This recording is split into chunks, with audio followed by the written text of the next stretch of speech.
Yep, Charlamagne the God. Andrew Schultz. We are the Brilliant Idiots, and today's episode of Brilliant Idiots is brought to you by Bevel. We're in the final days of summer, and the winter bids are about to make a comeback, so keep your lines ready by getting a Bevel. Okay, it's the first and only shaving system designed for coarse, curly hair and sensitive skin. Order your Bevel razor today by going to getbevel.com and using code IDIOTS to get 20% off your first month. That's code IDIOTS, IDIOTS, to get 20% off the first month of your new Bevel subscription. Start shaving smarter today with Bevel. Okay, we got a Brilliant Idiots show coming up in Cali, right outside of LA in Anaheim at the Now Hear This Fest. It's going to be the 29th, October 29th. You can go get tickets for that. They got one-day tickets as well, I guess, now for the festival. And you can get that nowhearthis.com, Chris? So make sure you do that. That's October 29th. I got some shows. Hesitation tour still going. I'm on the 15th. I'm going to be at Frostburg State University. I don't know where the fuck that is, but if you're close, come through. September 25th, I'm going to be at the Stress Factory in New Jersey. Okay, so Jersey, come out to that. Boston, I'm going to be there the 7th through the 8th. So make sure you come out. All you ugly ass Boston girls, come out for the show as well. Then New York City, I'm back at Gotham Comedy Club. We're doing that again. That's going to be the 14th and 15th of October. The 20th of October, I'm going to be at the Methodist University. And then the 22nd through whatever that weekend is, I think maybe it's 22nd, 23rd, I'm going to be at Zany's in Nashville. The 2nd of November, I'm going to be in Houston at the Improv. Okay, that's the rescheduled date. Thank you guys so much. Sorry about that inconvenience. And then the 16th of November, I'm going to be at the Mohawk Valley Community College. I got another date that's for the new year, but I'll let you guys know that. Thank you guys so much for supporting. You know what? I just want to say real quick before we introduce our guest that I had bearded Twitter very upset at me yesterday. Now, bearded Twitter can go both ways. Bearded Twitter can also be a woman who's dating a gay man. Oh, the gay man is the beard. Yeah, no, the woman is the beard. For the woman is the beard. My bad. Yeah, gay man really likes it up the ass. Yeah. But he's got a beard. So what beard are you talking about? We're talking about beards on the face. That's why it was James Harden. James Harden. Okay. So what I said yesterday is that you can't be a dude with a full beard and criticize women for making too much makeup. Why you for wearing too much makeup? Because you're using it for the same thing. You don't have a chin under that fucking beard. You don't have a jawline under that fucking beard. You clearly covering up acne. You're doing all the shit women do for makeup with your beard. I don't know, bro. Absolutely. How no? I used to have a beard. You still kind of got a beard. No, I cut it. I shaved it off. Yeah, now I can see your acne. I don't have acne. Yeah, okay. Hey, baby, I use Bevel, number one, and I go to Dr. Natasha Sandy. This ain't nothing but smoothness. Okay. Now, I will say some people would look absolutely ridiculous without a beard. James Harden has committed to it. There's nothing he can do. Yeah, he got a beard. He's done. He got to do it. Have you ever seen a meme with him without a beard? Yeah, but he was in college. His kid's 19 years old. I don't care. He looks ridiculous. He does look retarded. Yeah, I don't care how much money he got. He won't get no pussy without a beard. Not unless he got a helmet, and she does too. Exactly. I just want to point out, I saw Greg watching did you see the video I sent you? I didn't want to click on it because as soon as I saw the still shot of how crazy he looked, and you put Greg is crazy. I said I'm not clicking this. Bro, Greg was. I walk into the room. Greg's on the computer watching a documentary about Down syndrome people. Okay,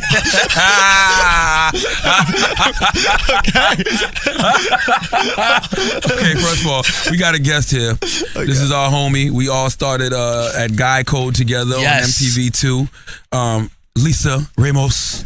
Hello, everybody. Lisa Ramos. Yes, Ramos. I want to fill you in on Greg. Greg fucked a girl with Down syndrome. No, he didn't fuck her, Lisa. I do have it. Hold on.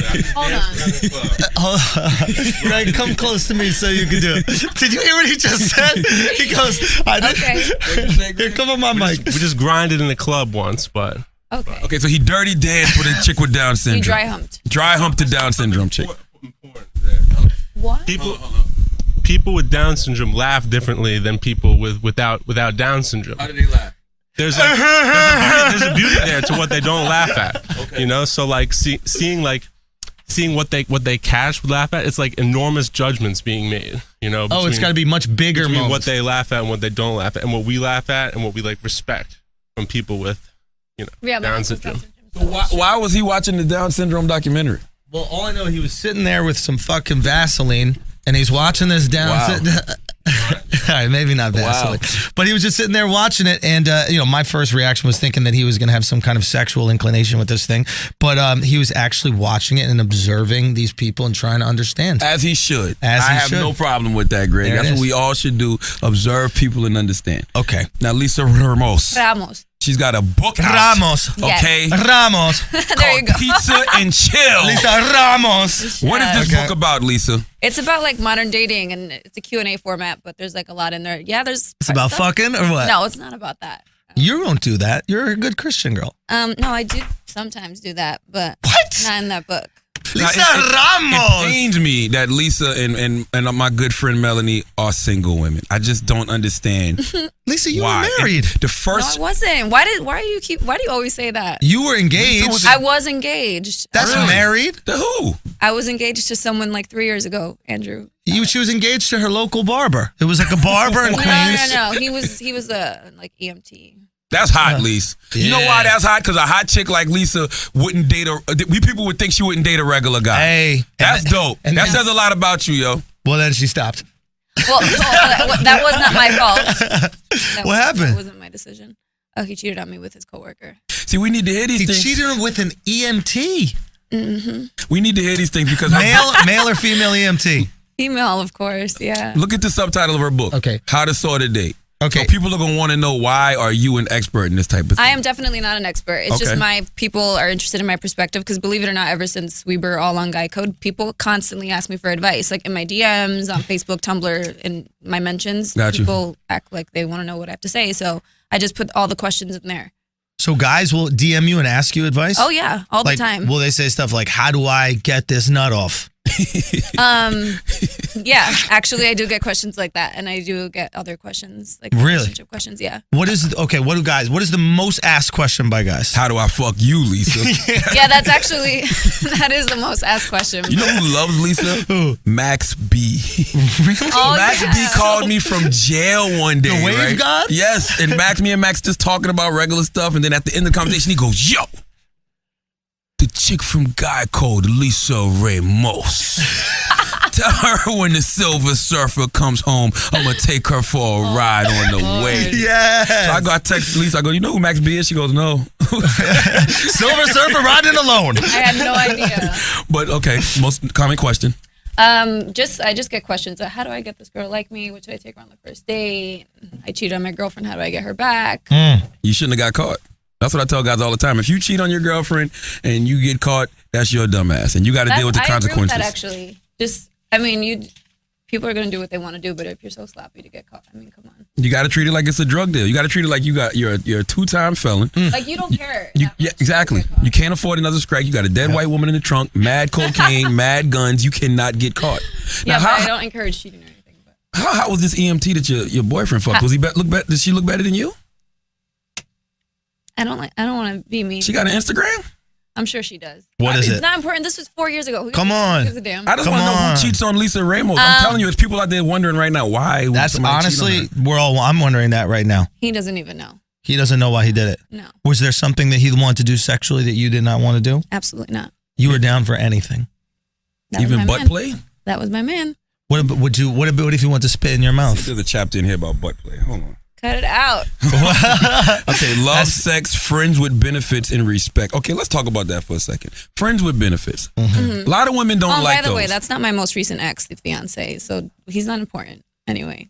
Oh, you had another ex afterwards. Uh-huh. How often do you date, Lise? Not often. Really? I was single for 2 years, and then I got in another relationship. Okay, when you're single, is this true that girls, if they like a guy, will take longer to give him some pussy? If they don't like a guy, probably fuck him sooner. What? This is what girls told me. Girls have been telling me, they're like, if I like a guy, I'm going to really make him wait because I actually want to invest in this guy. If I don't really like the guy, I'll probably fuck him and then keep it moving. I don't know, but I just know that I've heard girls say like, oh, if we sleep, this girl I know said, if I sleep with you on the first date, I don't want to see you again either. Why? Y'all listen to too much Rihanna. That's not me. That's not I didn't say that. I don't do that. Because Rihanna put out that song Savage, like you just another nigga on the hit list. So that's it's like, so annoying. I hate that. Girls got to stop that. That's in every girl's Instagram selfie caption. First of all, it doesn't matter when you give a guy the pussy. I don't look at you any less. I don't look at you any more. Boom. I don't care. I don't care if I met you last night and you fucked me today. If I was interested in you and I liked you, I'm going to still keep calling you. If you're boring, waiting 3 weeks to fuck you ain't going to make you more interesting. Nope. Right. It's whatever your preference is, whatever you feel comfortable with. If I fuck with you, if you're cool, if we're funny, you know, and we're having a good time, then I'm going to call you the next day regardless if I get the pussy or not. Okay, yeah. My last relationship, not the one, I had a whole other relationship that I didn't tell people about. This is probably the first time they're figuring out. Wait, so after, you're not with Sarah anymore. So, no, that was years ago. That was but like I had 3 a years ago. whole... Yeah, That's that's, like your you see, fiance. this is the last time we caught up. See? Yeah. Damn, girl. Back in the day. So yeah, I had a whole other one, and we slept... Sarah old school now? She old school, bro. Salute to Sarah, man. She a beautiful, nice girl, man. Yeah. All that. Too good for Andrew. What'd you do, Andrew? What I do? Yeah. Shit, broke up with her. No shit. I don't know. This guy's a piece of shit. Why am I a piece of shit? I was a great boyfriend. You were. And fantastic. I used to boyfriend. always say I only know 2 dudes who are absolutely 100% faithful to their women, and that was Andrew Schultz Oh, that's nice. and my guy Paul Ritchie. Like those guys, they will show you how to actually be good men to your women just by watching them. Hey, man. Andrew? I didn't know that I'm a about good you. guy. You But- wouldn't think that about you, Andrew, not to be rude. You know what? I'm okay with that. I think that, you know, when I'm dating, I'm out there in the world, I'm cool to play around, but if I really like a girl and I'm invested in you, I want to try to make that work. Me too. If I'm in a relationship, like I am in it. You have a chapter about that serious relationships. What's a serious relationship to you, Lise? I think it means exclusivity and monogamy. You're not going to go look elsewhere and just respect each other and you have plans for the future together. Unprotected sex? It depends. What do you mean it depends? It depends on how Lisa, long you've been with someone. And what your You plans for the are future Puerto Rican. If you don't, exactly. You have unprotected sex. I'm surprised you're not Dominican, pregnant. first Oh, of you're all, boo. Dominican? How Yeah, old I'm are you? Dominican. I didn't know that. You still wear white jeans after Labor Day? No, I don't. I don't wear white jeans. I only have one. And you're pair. Dominican? Dominican, yeah. Wow. You didn't know. You guys know I was Dominican. I thought No, you I were Puerto didn't. Rican. Okay, Melanie's Puerto Rican. Melanie's like Italian, too. Puerto Rican Italian. Yeah. But wait, you're Wow. Dominican. I'm This Dominican. changes everything. Does it? Oh, without a doubt. How old are you? 26? 26. You're supposed to have 3 kids by now. No, Wait, can you bachata? of course, of course. You know how to bachata? Yes, Lisa, this changes everything. Oh Can my you cook, goodness. and I can cook. I just don't like cooking Spanish food. 'Cause What?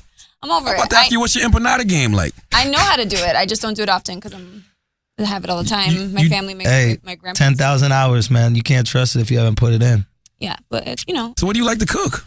like mashed potatoes, chicken, soul food. Like, Max B might have a chance. Max I like B. mac and cheese and stuff like that. Max B might have a chance. You never dated a black dude, Lise? Of course she Max is did. Black. The fiance? No. The one after the fiance is black.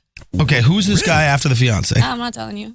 Oh, she dated somebody. You famous? She dated somebody. Was he famous? Y'all, huh? Was he She dated somebody. circumcised?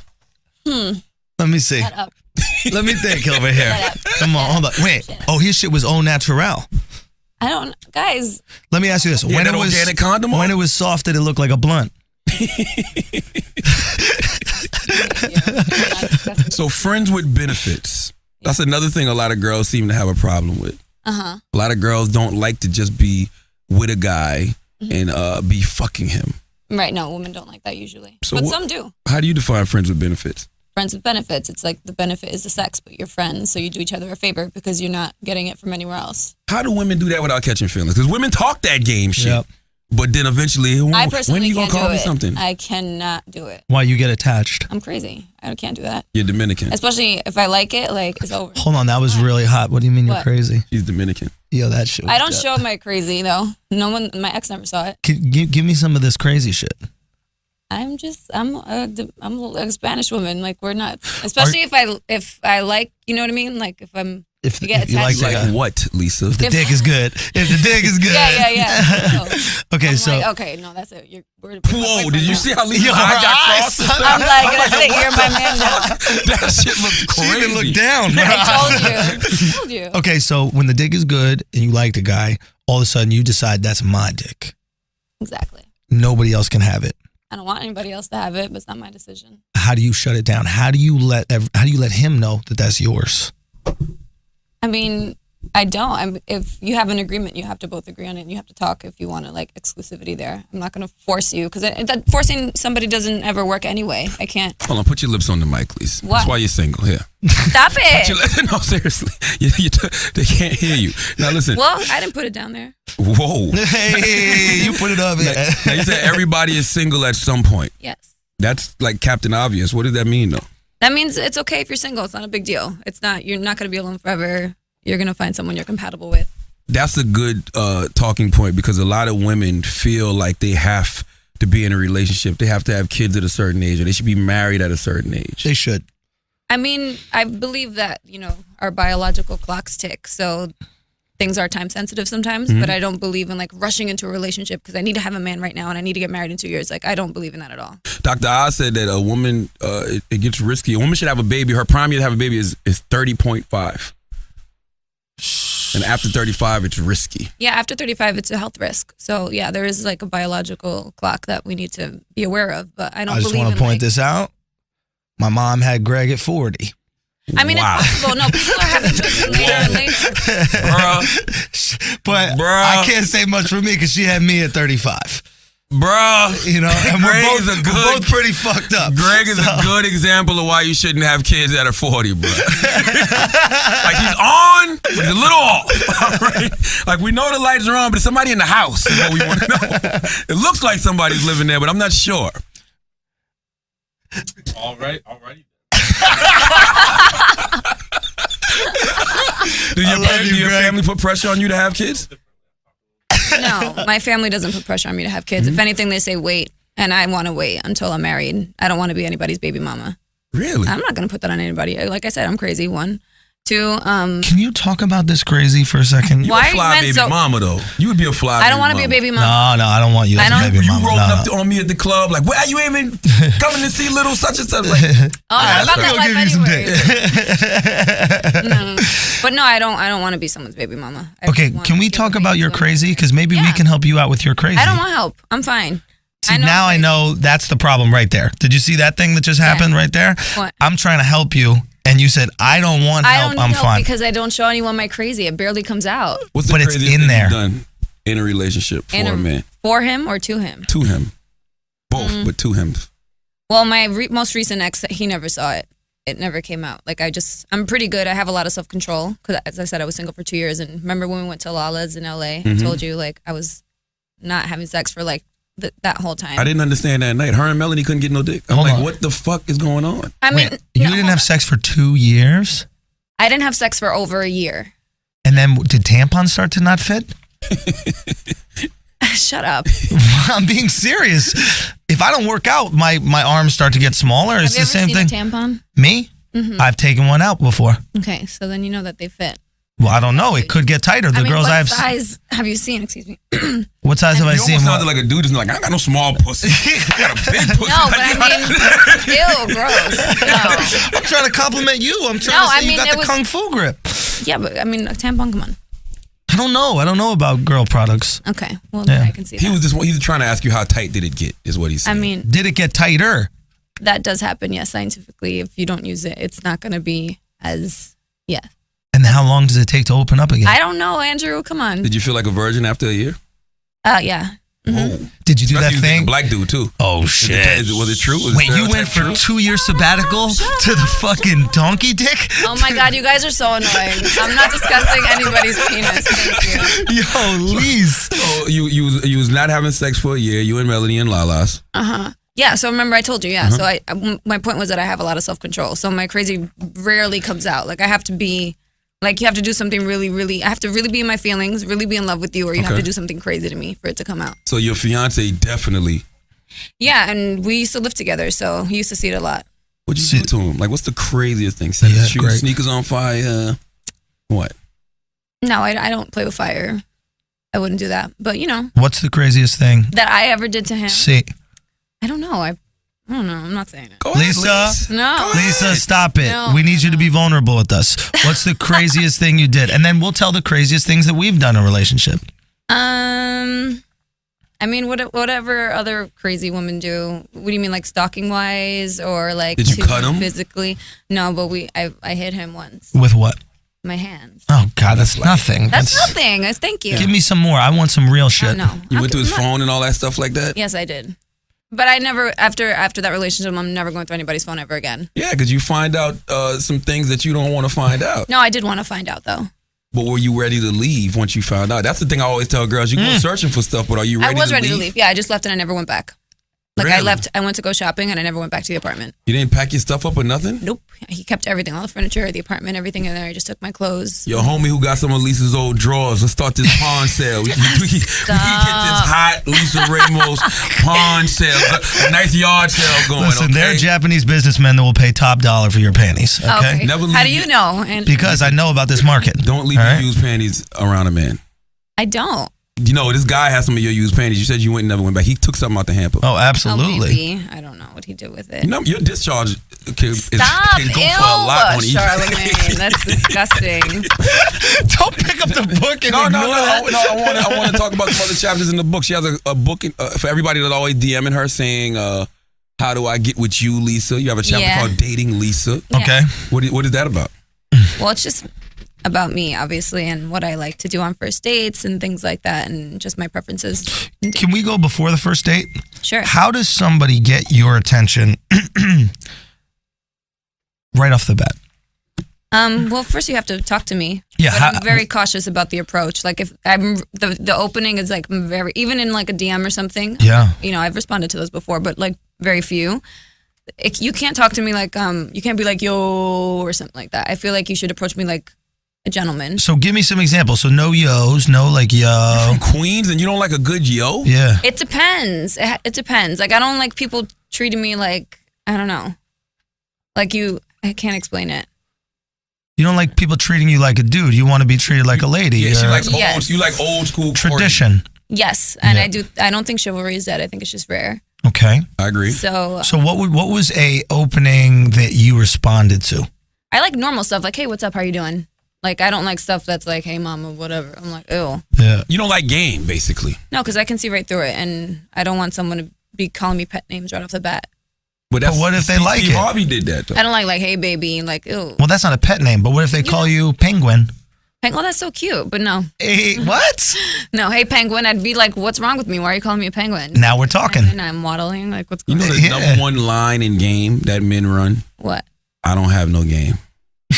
Oh, yeah. Well, guys be like, I don't have no games. Just some women understand my story. Quoting Nas and shit. That's the number one line in running. That's good, though. That's real good. So it's like not running game has become game. Yeah. Like being, you know what I'm saying? Anti-game is the I like game. when a guy's like corny or like, I like when he's forward. I don't care if he's like calling and texting a lot or sending flowers. I think that women that complain about that stuff also complain, oh, chivalry's dead. Well, you're calling everybody corny and you're calling everybody thirsty. Who's going to want to be nice to you? Who's going to want to treat you bad? You know what I mean?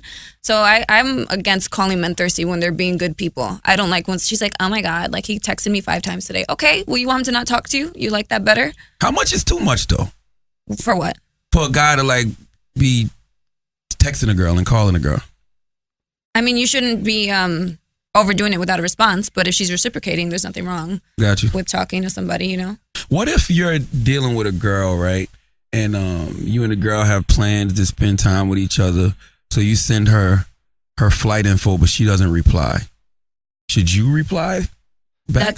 Did this just happen to Talk to us, Charlamagne. Okay. Tell us. Talk to us. Which Dominican you got it coming in now? Listen, I'm out of the game. Okay, Wait, you're married. Charlamagne. Okay. I am so out of the game. I am so retired. I'm just talking about scenarios that I've seen lately. Okay, well, if my ex, every time my ex would send me like flight info, I would just be like, okay, got it.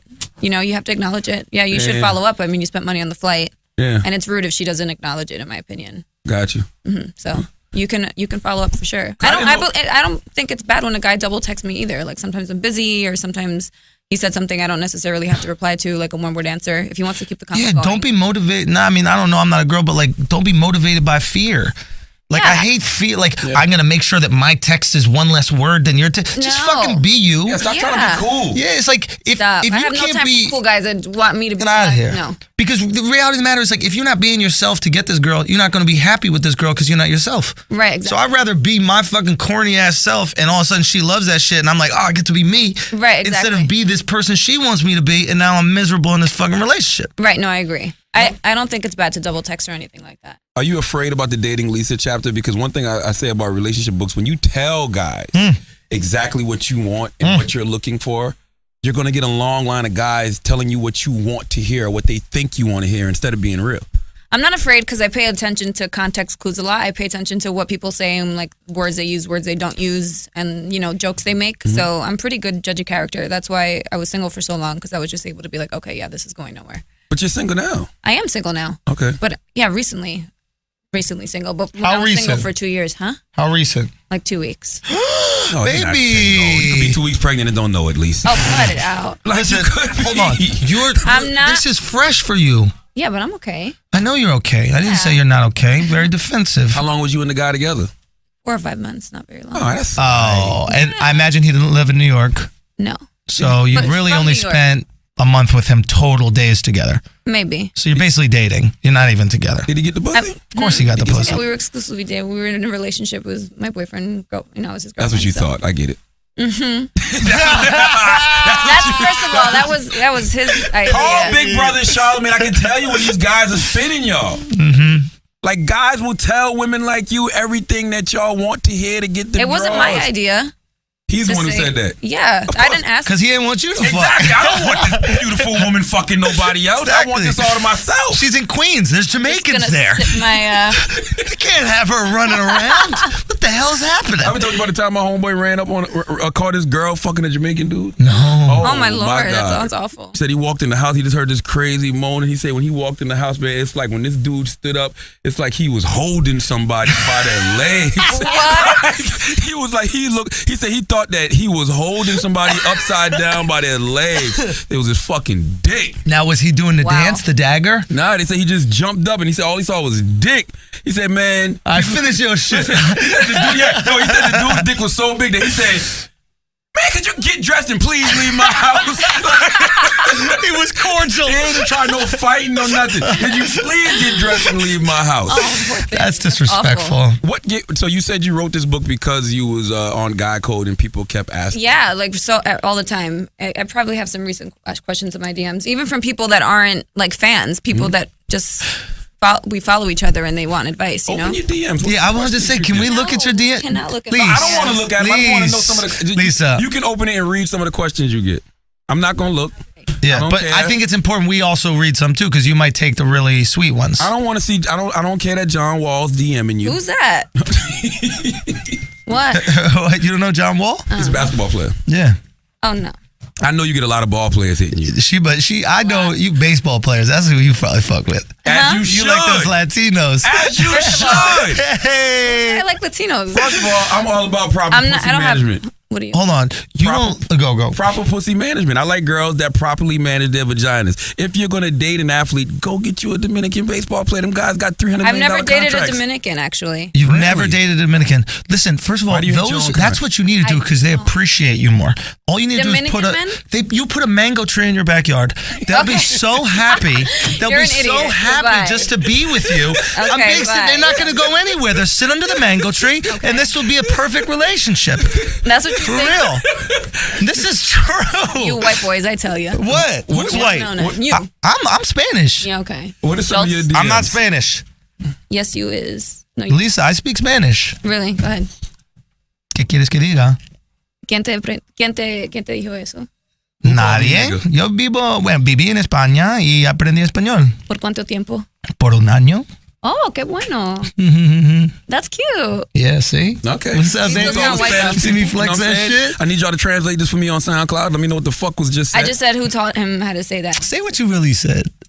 What? That's what I said. You said how big my dick is around. Wow. Ew. Not how you say girlfriend Spanish? Huh? How do you say girlfriend Spanish? I don't know. Let me think. I don't know. I know how to ask if it's... Never mind. Gordo. Give us a question from your DM. Okay, hold on. Let's see what the inspiration for this Pizza and Chill book was. Hold on. I have like a recent one from one of the guys that follow me. And I honestly don't know why people want my perspective, but... I tell people, Lisa's a very smart young lady. Oh, thank you. Hold on. Lisa. Yeah. Let me look through the fucking DMs. No, you're not gonna give me the goddamn phone. I know, but she's gonna pick the corny shits. I'm not gonna say who it is. I'm just gonna read the DM. Okay, hold on. Here's a question. All right, go. This is from not a fan, just someone that we mutually follow. Read it.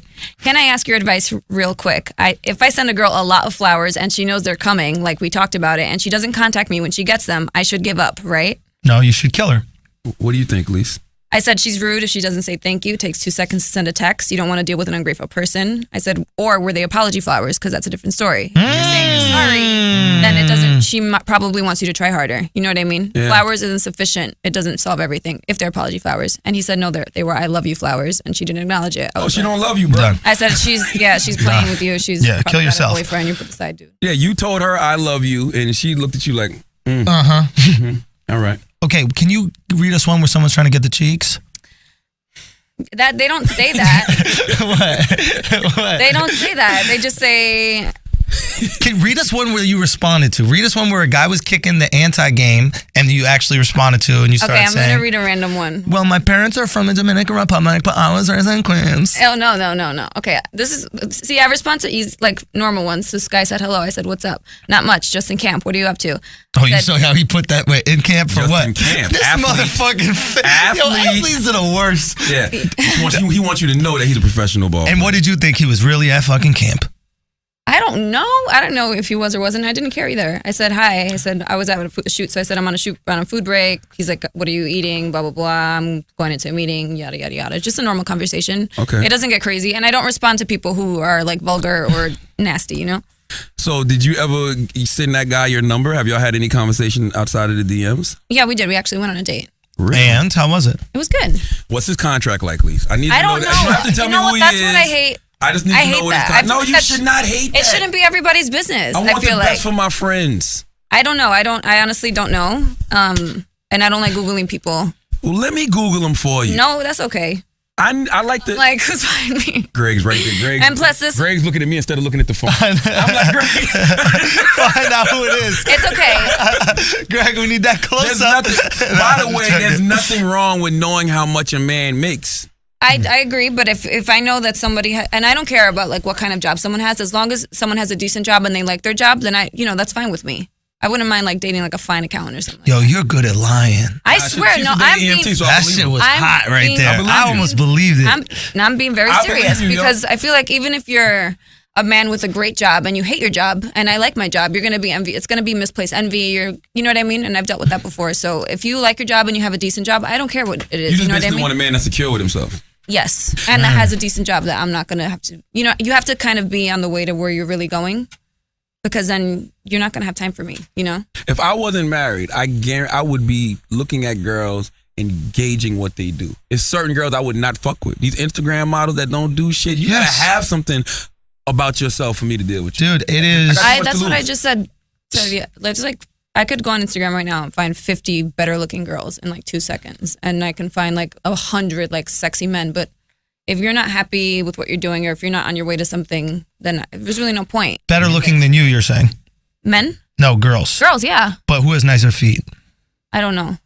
Cut it out. Don't look at my feet. Nice feet. Let me see, Lisa. Stop it. There's like people always ask to see my feet. A ver los pies, Lisa. A verlo. Stop. You know what? Some guy I was talking to used to send me pics of his feet, and I actually wrote that in the book, and I was like, what the hell? Like, I didn't even respond, but I think that he might have been Wax. No, it wasn't. Wax probably got the grossest feet in the entire world. Are you kidding me? We had a homeboy. We was catfishing like a motherfucker. Y'all are and he would send us. We'd be like, send me a picture of your ass. So he'd send a picture of his ass. Cut it out. Are you serious? Yeah, so he'd send a picture of his feet because he thought we was a girl. So we tell him to meet us places. He'd be You're so up. mean. So he would use his feet pictures and send them to other people. Like when people would hit Wax like, yo, send me a pic. Girl, like, send me a pic. He sent a picture of the guy's feet. Can I tell you that till this day, he told me the story maybe a couple years ago. Okay. To this day, when girls hit me up on Snapchat or Instagram or anything like that, the first thing that comes to my mind is Charlamagne and Wax in a fucking studio somewhere going, I bet you we could get Schultz to show his chest. Yeah, I mean, women don't ask for pics of feet and asses. I know, but they'll just be like, send me a pic. Oh. So we would just send the feet or send that. Oh. Stop it. Don't look at my feet. I have chubby feet. No, you don't. Let me see. Oh, look That's good. Listen, you're Dominican. If you're Dominican and the only thing chubby on you is feet, you're doing good. I'm letting you know that right now. Why is it that Latin women, once they have one kid, blow up like the bathtub dinosaurs? You know what? I don't know. That's probably Are you going to scared happen of to me. No. I'll probably do my best to get back in shape or bounce back. That's why you got to find somebody who loves you. Because once you blow up, well, I wouldn't stay that way. I'd probably be like that for a few months. And can we salute? Oh no, they don't bounce back. But can we salute the Latino men that walk around with their humongous girlfriends or wives, proud? They hold hands with these monsters and they walk down the street and they let them wear whatever they want, spandex, that kind of shit like that. Everything's flopping all over, and they walk and they hold their hands proudly. That is a beautiful thing. People like what they like. They like that. So. And those same guys are fucking the little 14-year-olds in the neighborhood. Oh, absolutely. Okay, let's be clear that's about that. I think I was saying this the other day, there's a direct correlation between fat, ugly girlfriends and Spanish guys that fuck 14-year-olds. Like, if you cheat, you're cool with your girl getting all fat because you got other shit. Right. And furthermore, there's a reason why they stay with Latin women. Maybe Latin women got some other shit going on in the household that they just can't leave. Maybe the food is that good. Maybe they're that good at parenting. How am I supposed to leave this woman who's the best mom ever to these kids? Right. So maybe there's something to that. Yep. I don't know. I'll let you. I mean, I don't think that's. She said, "I'll let you know when I get fat." Yeah. I'll come back. So why'd you name it Pizza and Chill? Because I wanted to name it Netflix and Chill, but Netflix didn't allow it. So it's Pizza and Chill. It's a text bubble, so it's like, when somebody asks you like 2 a.m, 1 a.m, or after the club. You know they just want to fuck at that time of night. Okay. Yeah, no, I'm aware of that. That's why it's I'm making a joke about it. Because pizza really should say pussy and chill at 1 o'clock, 2 o'clock. Or penis and chill. Right, exactly. For her, but I wasn't going to put that there, yeah. So where can they find this at least? It's at Barnes & Noble. It's independent bookstores, Amazon. I don't know, anywhere where books are sold. And where can they stalk you at on Instagram and Twitter and all that good stuff? LISAARAMOS, Lisa Ramos. There's 2 A's. 2 A's at the end of Lisa, because Lisa Ramos is taken by some stranger. Oh, that's not because Dominicans spell their names weird. No, but my middle name starts with an A. So. What is your middle name? Altagracia. Altagracia. Yeah, it's very Dominican. Thank you for leading with Lisa. Huh? Thank you for leading with Lisa. That's what I told my mom. Can you explain? That's not the craziest Dominican name. No, there's plenty of other ones. They put X's in their name for no reason. Oh, yeah. There's plenty. Dominicans combine names all the time, like combine the mother's name and the father's name, and that's what they do. Okay. Well, thank you for joining us, Lisa Ramos. Thanks for having me, all. Lisa. I'm going to read Pizza and Chill tonight. This is a nice little quick read. Thank you, Lisa. It's very quick to read. It's like 30 minutes or less. Okay. I wish you the best of luck in your single life, okay? Okay, yeah, thanks. I really do, okay? I want to see you locked up soon. What? I want to see you locked up soon and babies by 28. Oh, the first dude that shoots your club up, I'm calling. I'm like, yo, what's up, bro? How'd you do it? How'd you do it, dog? All right. Okay. Now, today's episode of Brilliant Idiots is brought to you by Bevel. All right, multi-blade razors often cause irritation and razor bumps, and hair removal creams are messy and can leave burns and discoloration on your skin. But Bevel is designed for coarse, curly hair and sensitive skin. They want to make sure your shave is smooth and safe on your skin. Bevel is dermatologist approved and proven to reduce and prevent razor bumps, discoloration, and irritation. There's a reason that 9 out of 10 customers come back month after month to Bevel. Okay. The Bevel in the shave. My bad, son. My bad, son. I was trying to throw him the lob. He wasn't paying attention. I didn't know. But the Bevel in the shaving system includes a pre-shave oil, badger brush, safety razors, blades, let's shaving just cream. play the fucking Nas lyric over and over and over again. That's the best. That is the best promo, ain't it? Ever in the history of signature fade with the bevel blade. That had people. Why are you such a prisoner of the moment? I don't know, man. It's fun. It's good, but isn't it's it not fun? the best. Isn't it fun to be a prisoner of the moment? No, I like accuracy. You know what? But this man is losing his hair by the second. You can't let him enjoy the moment, brother. Come on, man. You can't just let him have it. Let him live for the now. I'm sorry. Signature fade with the bevel blade. That shit. Hey, somebody was using the blade to push your shit way back. That's Allah was doing that, man. Come back to me, man. He's trying to humble you right now, bro. That's what it is. Yo, man, as my life is going like this, my hairline's going all the way down. He's trying to keep you right in the middle, bro. That's when you know you're getting successful, though. Yeah. When you start losing your edges. Anyway, the Bevel end-to-end shaving system includes a pre-shave oil, badger brush, safety razors, blade shaving cream, and a cooling, restoring balm. Bevel was created by Tristan Walker. Shout out to Tristan. who saw a void in the health and beauty market for people of color. Just say it, black people. How do you You know what? I think we know what we're talking about. freestyle the copy here? Okay? Support this young black man. You're not young, Tristan. Tristan is 48 years old, okay? Yeah, I need you to stop it. It needs to say support this rich black man. Rich? Rich is better than young. Nobody gives a fuck about young. Yeah. Rich is the new young. Rich is the new young, okay? But support this rich man and his fantastic product by picking up a Bevel razor today. Pick up your Bevel today by going to getbevel.com. Enter code IDIOTS at checkout to save 20% on your first month's order. That's GETBEVEL.com. Promo code IDIOTS. Start shaving smarter today with Bevel. Assalamu alaikum. We have our good brother Amin here. Assalamu alaikum, my brother. Yo. What is the response? You should join our FanDuel fan league. Nah, man. I'm not I play one fantasy league. I don't know what I'm doing. It's terrible, man. I don't have time. I really don't. I don't understand how people devote all this time and energy to their fantasy teams. I mean, I'm gonna tell you something. You my guy. I love you 100%. But your headline has I'm telling you, has really it's been a while. Gone back since the last time I seen you. I don't know what you've been praying to Allah to, but it has not. But you need to start praying to Jesus.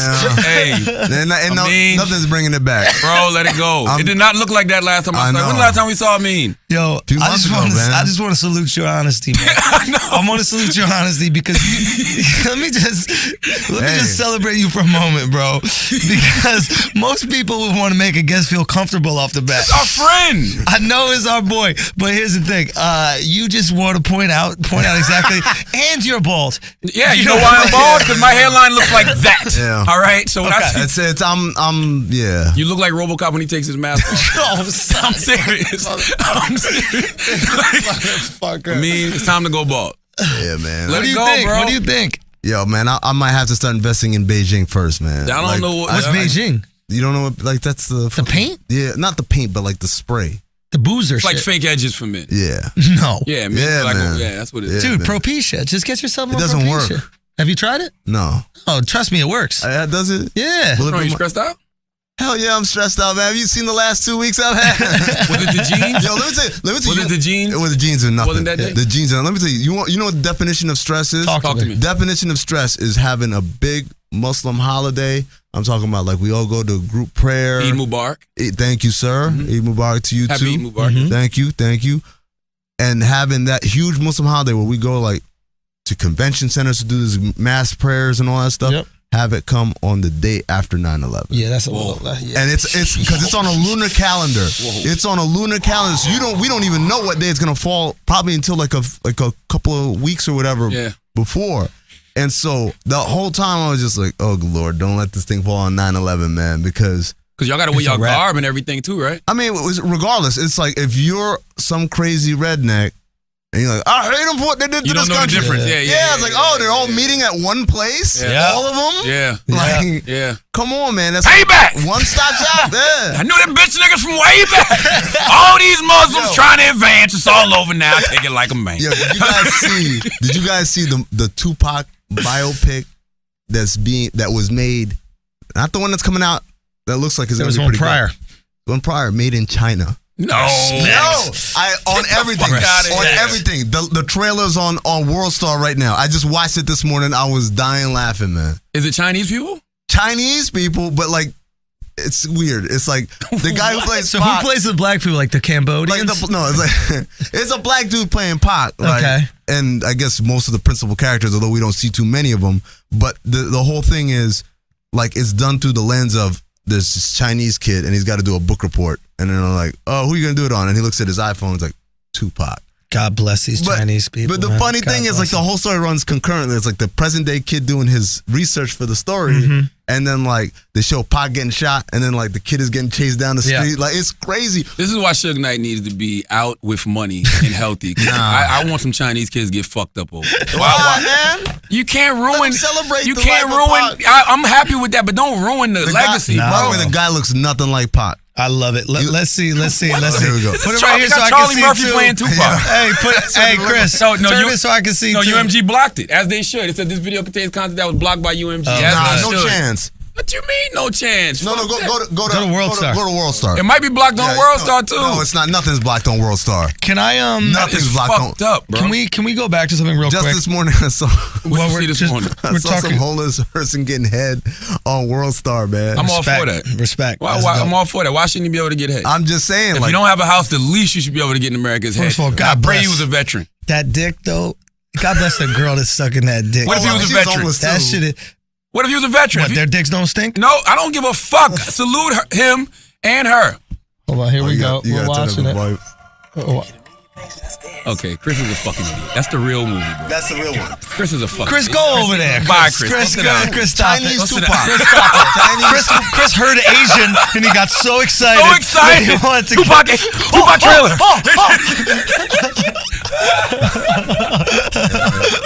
Oh, God. All right, go ahead, Short. You was about to say something. Okay. So, have you read the Quran? Yeah, not the whole thing, but yeah. Bro, I'm reading it now. Oh, are you? Are you feeling enlightened? I'm bored out of my mind. Let me tell you something. Oh my God, bro. Andrew, before you continue, let me say one thing about Schultz. What?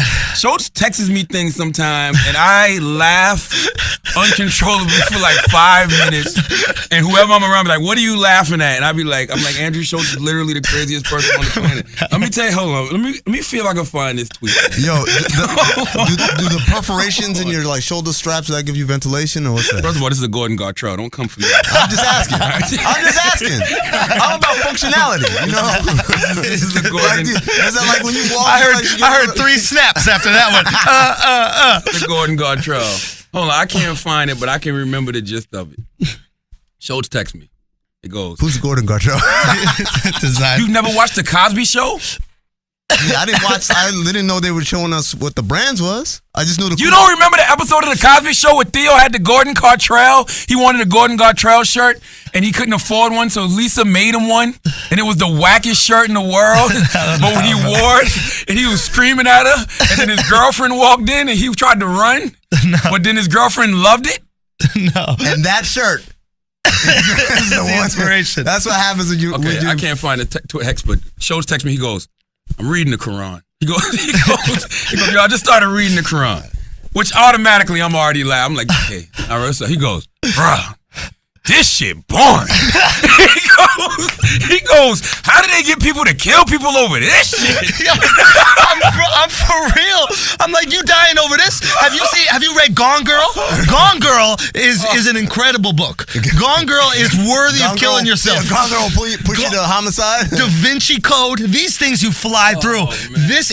I literally read 4 pages a night and then I pass out. I cannot read more than 4 pages. And look, man. So just to humor him, I text back, I go, yeah, the Bible stories are way more popular.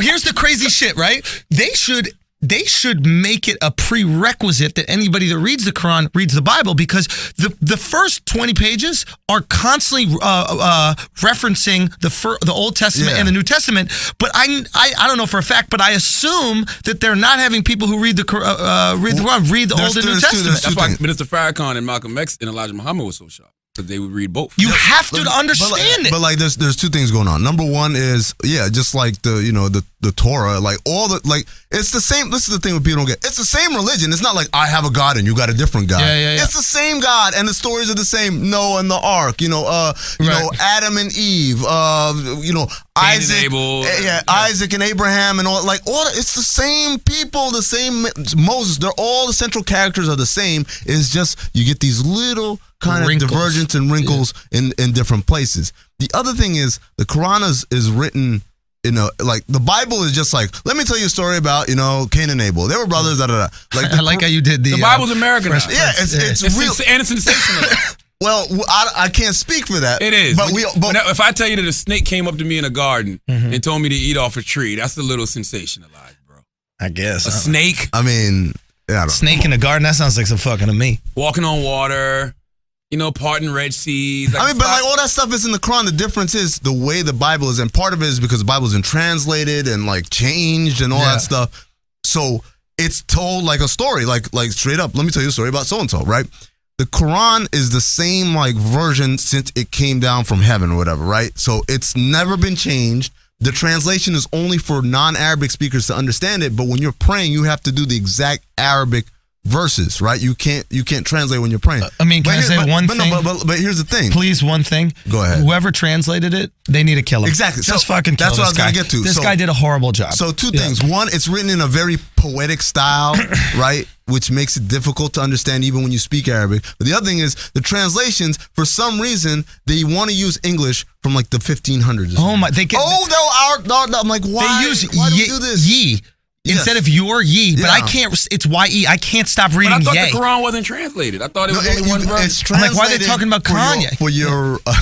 The whole time I'm thinking it's Kanye. It's translated for people who don't speak Arabic, right? There's like it's a billion Muslims in the world. But it's no other versions of the Quran. It's not like the Bible. So when you're praying, you can't start doing the English version. I actually like that. I like the fact that it has in Arabic because it maintains the integrity of the words. Yeah, I mean that's the one thing. Like, I guess I don't want to get into the business of judging religions, but like that's the one thing about the Bible is that the Bible has been tampered with. We know a lot. We know that for a fact, right? Absolutely, yeah.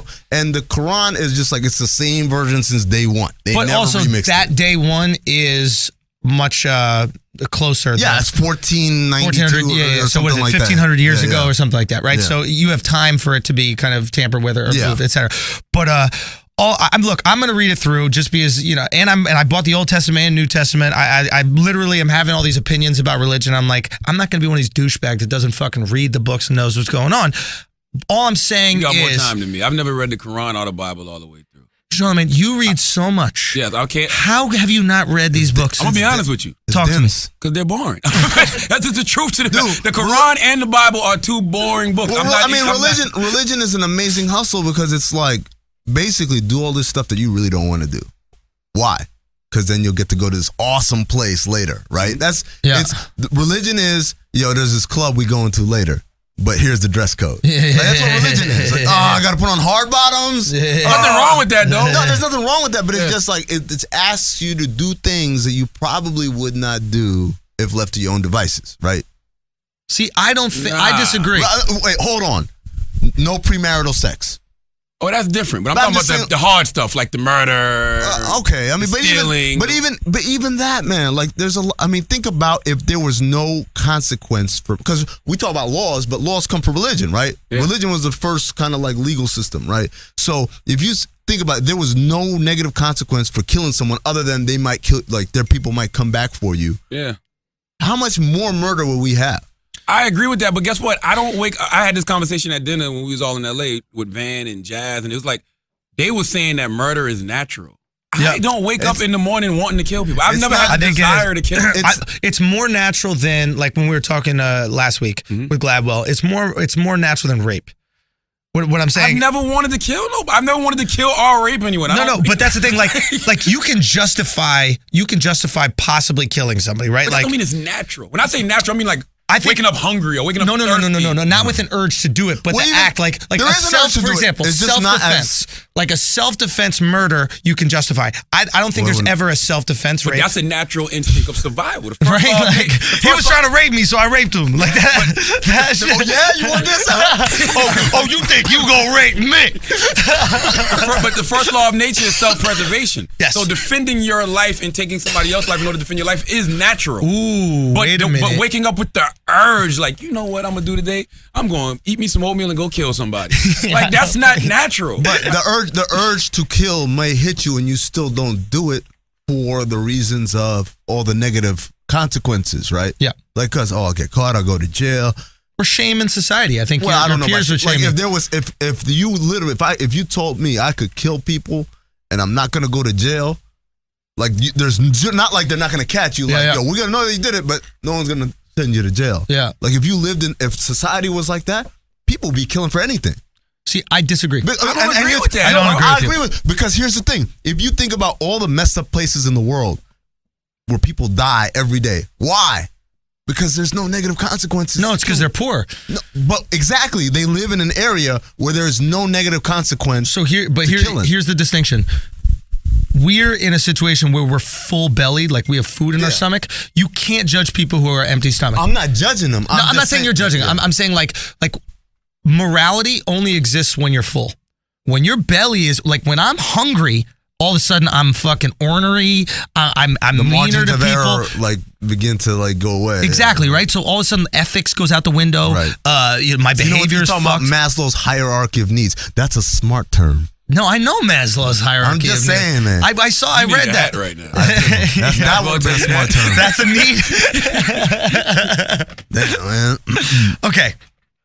Anyway, but like that's the whole point, right? Like our basic need is like, yo, I just want food and shelter. But once you got food and shelter, it's like, well, I kind of want, and like all the way to the point of actually, what am I doing with my life, right? That's why we're miserable. Because we've hit the top of the pyramid. We're too high. Yeah. But murder is not a part of food and shelter, bro. Like, I don't feel like people wake up with the natural urge just to kill a human being. We're not talking about the natural urge. We're talking about it is a possible justification. Like, for example, if you and I have children we want to feed, and there's one turkey right there, and I'm trying to get the turkey and I'm not willing to share it with you, and you know your kids are hungry at home, you might be able to justify for survival. That's different than a natural desire to want to kill people. I don't have a natural desire to want to kill people. I think you're thinking about it in the sense that like of a daily urge to do it. And my point is that it's inside you and it could come out, but it's suppressed by the negative consequences, which aren't, like I said, it's not because, the shame of society or, it took a man's life. What suppresses it is like, I don't want to go to jail. And if you're religious, I don't want to go to hell, right? That's what suppresses those urges. Interesting question, because you said religious, but then you have Muslims who do jihad. Yeah, they'll go kill a bunch of people who think they're going to heaven and get 1,000,000 virgins. Exactly, and 72. Yes. 72. Yeah, where do they come to that number? Let's not over market it. Wait, is 72 is enough. No, but the funny thing bro, is, I got the sex drive for 1,000,000. Let alone 70. I don't even like virgin pussy. I would not want to fuck 72 virgins. I've always thought about that. It's like, how is that a selling point? It's not fun. Yeah, that's a good. I've always thought about that. They can't give head. You had toothy blowjobs in the fucking paradise. Get out of here. A couple of virgins before, it was not fun. And they're bleeding everywhere. And it's not. Yeah, it's not a comfortable situation for them, right? Like it hurts them. Yeah, right. So like, why would you want that? What if God just pops the hymen for you? I don't think that's not right before you go in there to get the blood, he just goes. He's like, hold up, player. I got you, fam. Make it easy for you. This is why it's heaven.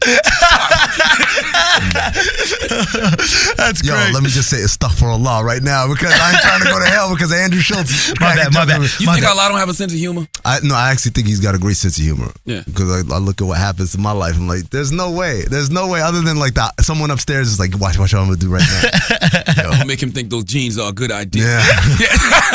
Watch it. Animal make him tweet it and not even know he tweeted. That's God. It's not wearing the jeans thing is a good idea. God is taking the picture and thinking like, oh yeah, it's like, hey, it's a pair of my shoes, right? You know? How hard is it for you at ESPN right now having to discuss this Colin Kaepernick situation it's over and over? It's not hard at all because here's the thing, Charlamagne.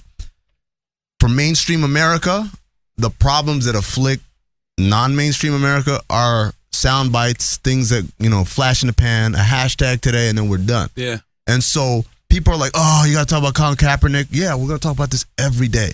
Every opportunity I get to talk about it, I'm going to talk about it because I think it's important, and I think it's, he's succeeding in what he set out to do. He didn't set out to like end racism or end police brutality or whatever overnight. Mm-hmm. He set out to make us all have this conversation that nobody wants to have. Protests are marketing campaigns for whatever the cause is you want to bring it to. Exactly. And so the more players around the league do this, and all sports, mind you, shout out to Megan Rapinoe, the soccer player who did it, right?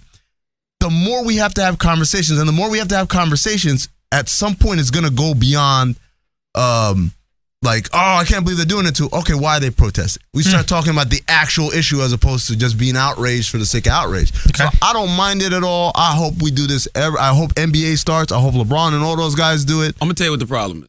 The problem is nobody can get past discussing the action. Right. We need to be talking about what the message he's actually trying to sell, which is injustice in America. Like, the action doesn't mean anything anymore. We try to talk about it, man. Like, if you care more about the action than you do what he's actually talking about, which is injustice to people, then you're part of the problem. But that's the whole point. It's like the people who are outraged that those guys would do it on 9/11, and then the president had a speech, the pre-recorded speech that they played at every NFL game on 9/11. Remember this day, and like we keep everyone in our prayers, and and everyone have a safe and happy. And people are booing. Like, I don't care how much you don't like the president, dude. Like, you can't but they want you to sit down on your cause for the day and put your emotions to the side for the day to celebrate this. Complete bullshit. But complete bullshit. Yeah, right. And that's like, so that's my thing. It's like, and I'm gonna be honest with you, I could not take anybody serious who didn't protest on 9/11 the same way you had been protesting. Once you commit, you gotta commit. No, yeah, bro. you can't. You gotta. I disagree. You gotta commit. I disagree. It's not a real protest. You can't take days off. It's not real. You can't take days off of the protest. I disagree. I think, and I've been thinking about this a lot. I obviously, support the reasons behind the movement. I think that we have to bring exposure to injustice. We talk about this a lot on the show. I think you should stand for the flag. And I think it's because of I don't think you should kneel for the flag. And I think it's because of my opinion of what the flag stands for. I think that when you sit down and you kneel for the flag, what you're doing is you're tarnishing the image of the flag because you're making the flag a symbol of oppression towards black people, when in reality, this flag and the Constitution that it supports is actually the thing that has led to progression for black people and everybody in this country, right? So if you look historically, right, it's the flag and the Constitution that is used to justify the ending of slavery. It is used to justify the black vote, the female vote, gay rights. All of these things are used with the same Constitution, same flag. So when I see this image and I see people not kneeling, and they're looked at like they're sellouts, I go, whoa, you're changing the image of this. That flag is ideals. I think they're boycotting a job. Like, it's like being at a place of employment that you like working at, but they aren't giving you everything they said that they were going to give you, so you refuse to go to work that day. That's all that is. So and by the way, like when you say that Constitution provided all those rights, well, actually amendments to that Constitution. That's a fact. Because the Constitution, if we're going to talk about the Constitution, the Constitution said we're 3/5 of a man, right? Okay, but what do we know about the Constitution? From its initiation, it was a molding document, right? Yeah. A document that could evolve and was meant to evolve over time, right? Right. So the flag is still American ideals. The flag is still this thing that we all hold true. Right? The flag, to me, when I look at it, I go, this is what we can be. Okay. Because here's my reality, I right? Get you. Yeah. And this is my question. I'd love to talk to Colin Kaepernick about this. According to you, Colin, I want to know when we can salute the flag. So let's say, for example, in an ideal situation, but let me get this out. Black people get treated equally in America, right? Yep. So can we then support the flag when we still do drone strikes and kill innocent people overseas, when we destabilize governments? That really ain't about America, though. But that's my point. Yeah. So when we destabilize governments over there and literally just kill thousands and thousands of innocent people. We talked about that too, though. In his first 20 minutes. Wait for it. I'm not done. I'm not done just yet. When we pollute the entire earth, when we got people who literally their homes are melting so while we're talking about. But that's my point. So I understand, right? Mm-hmm.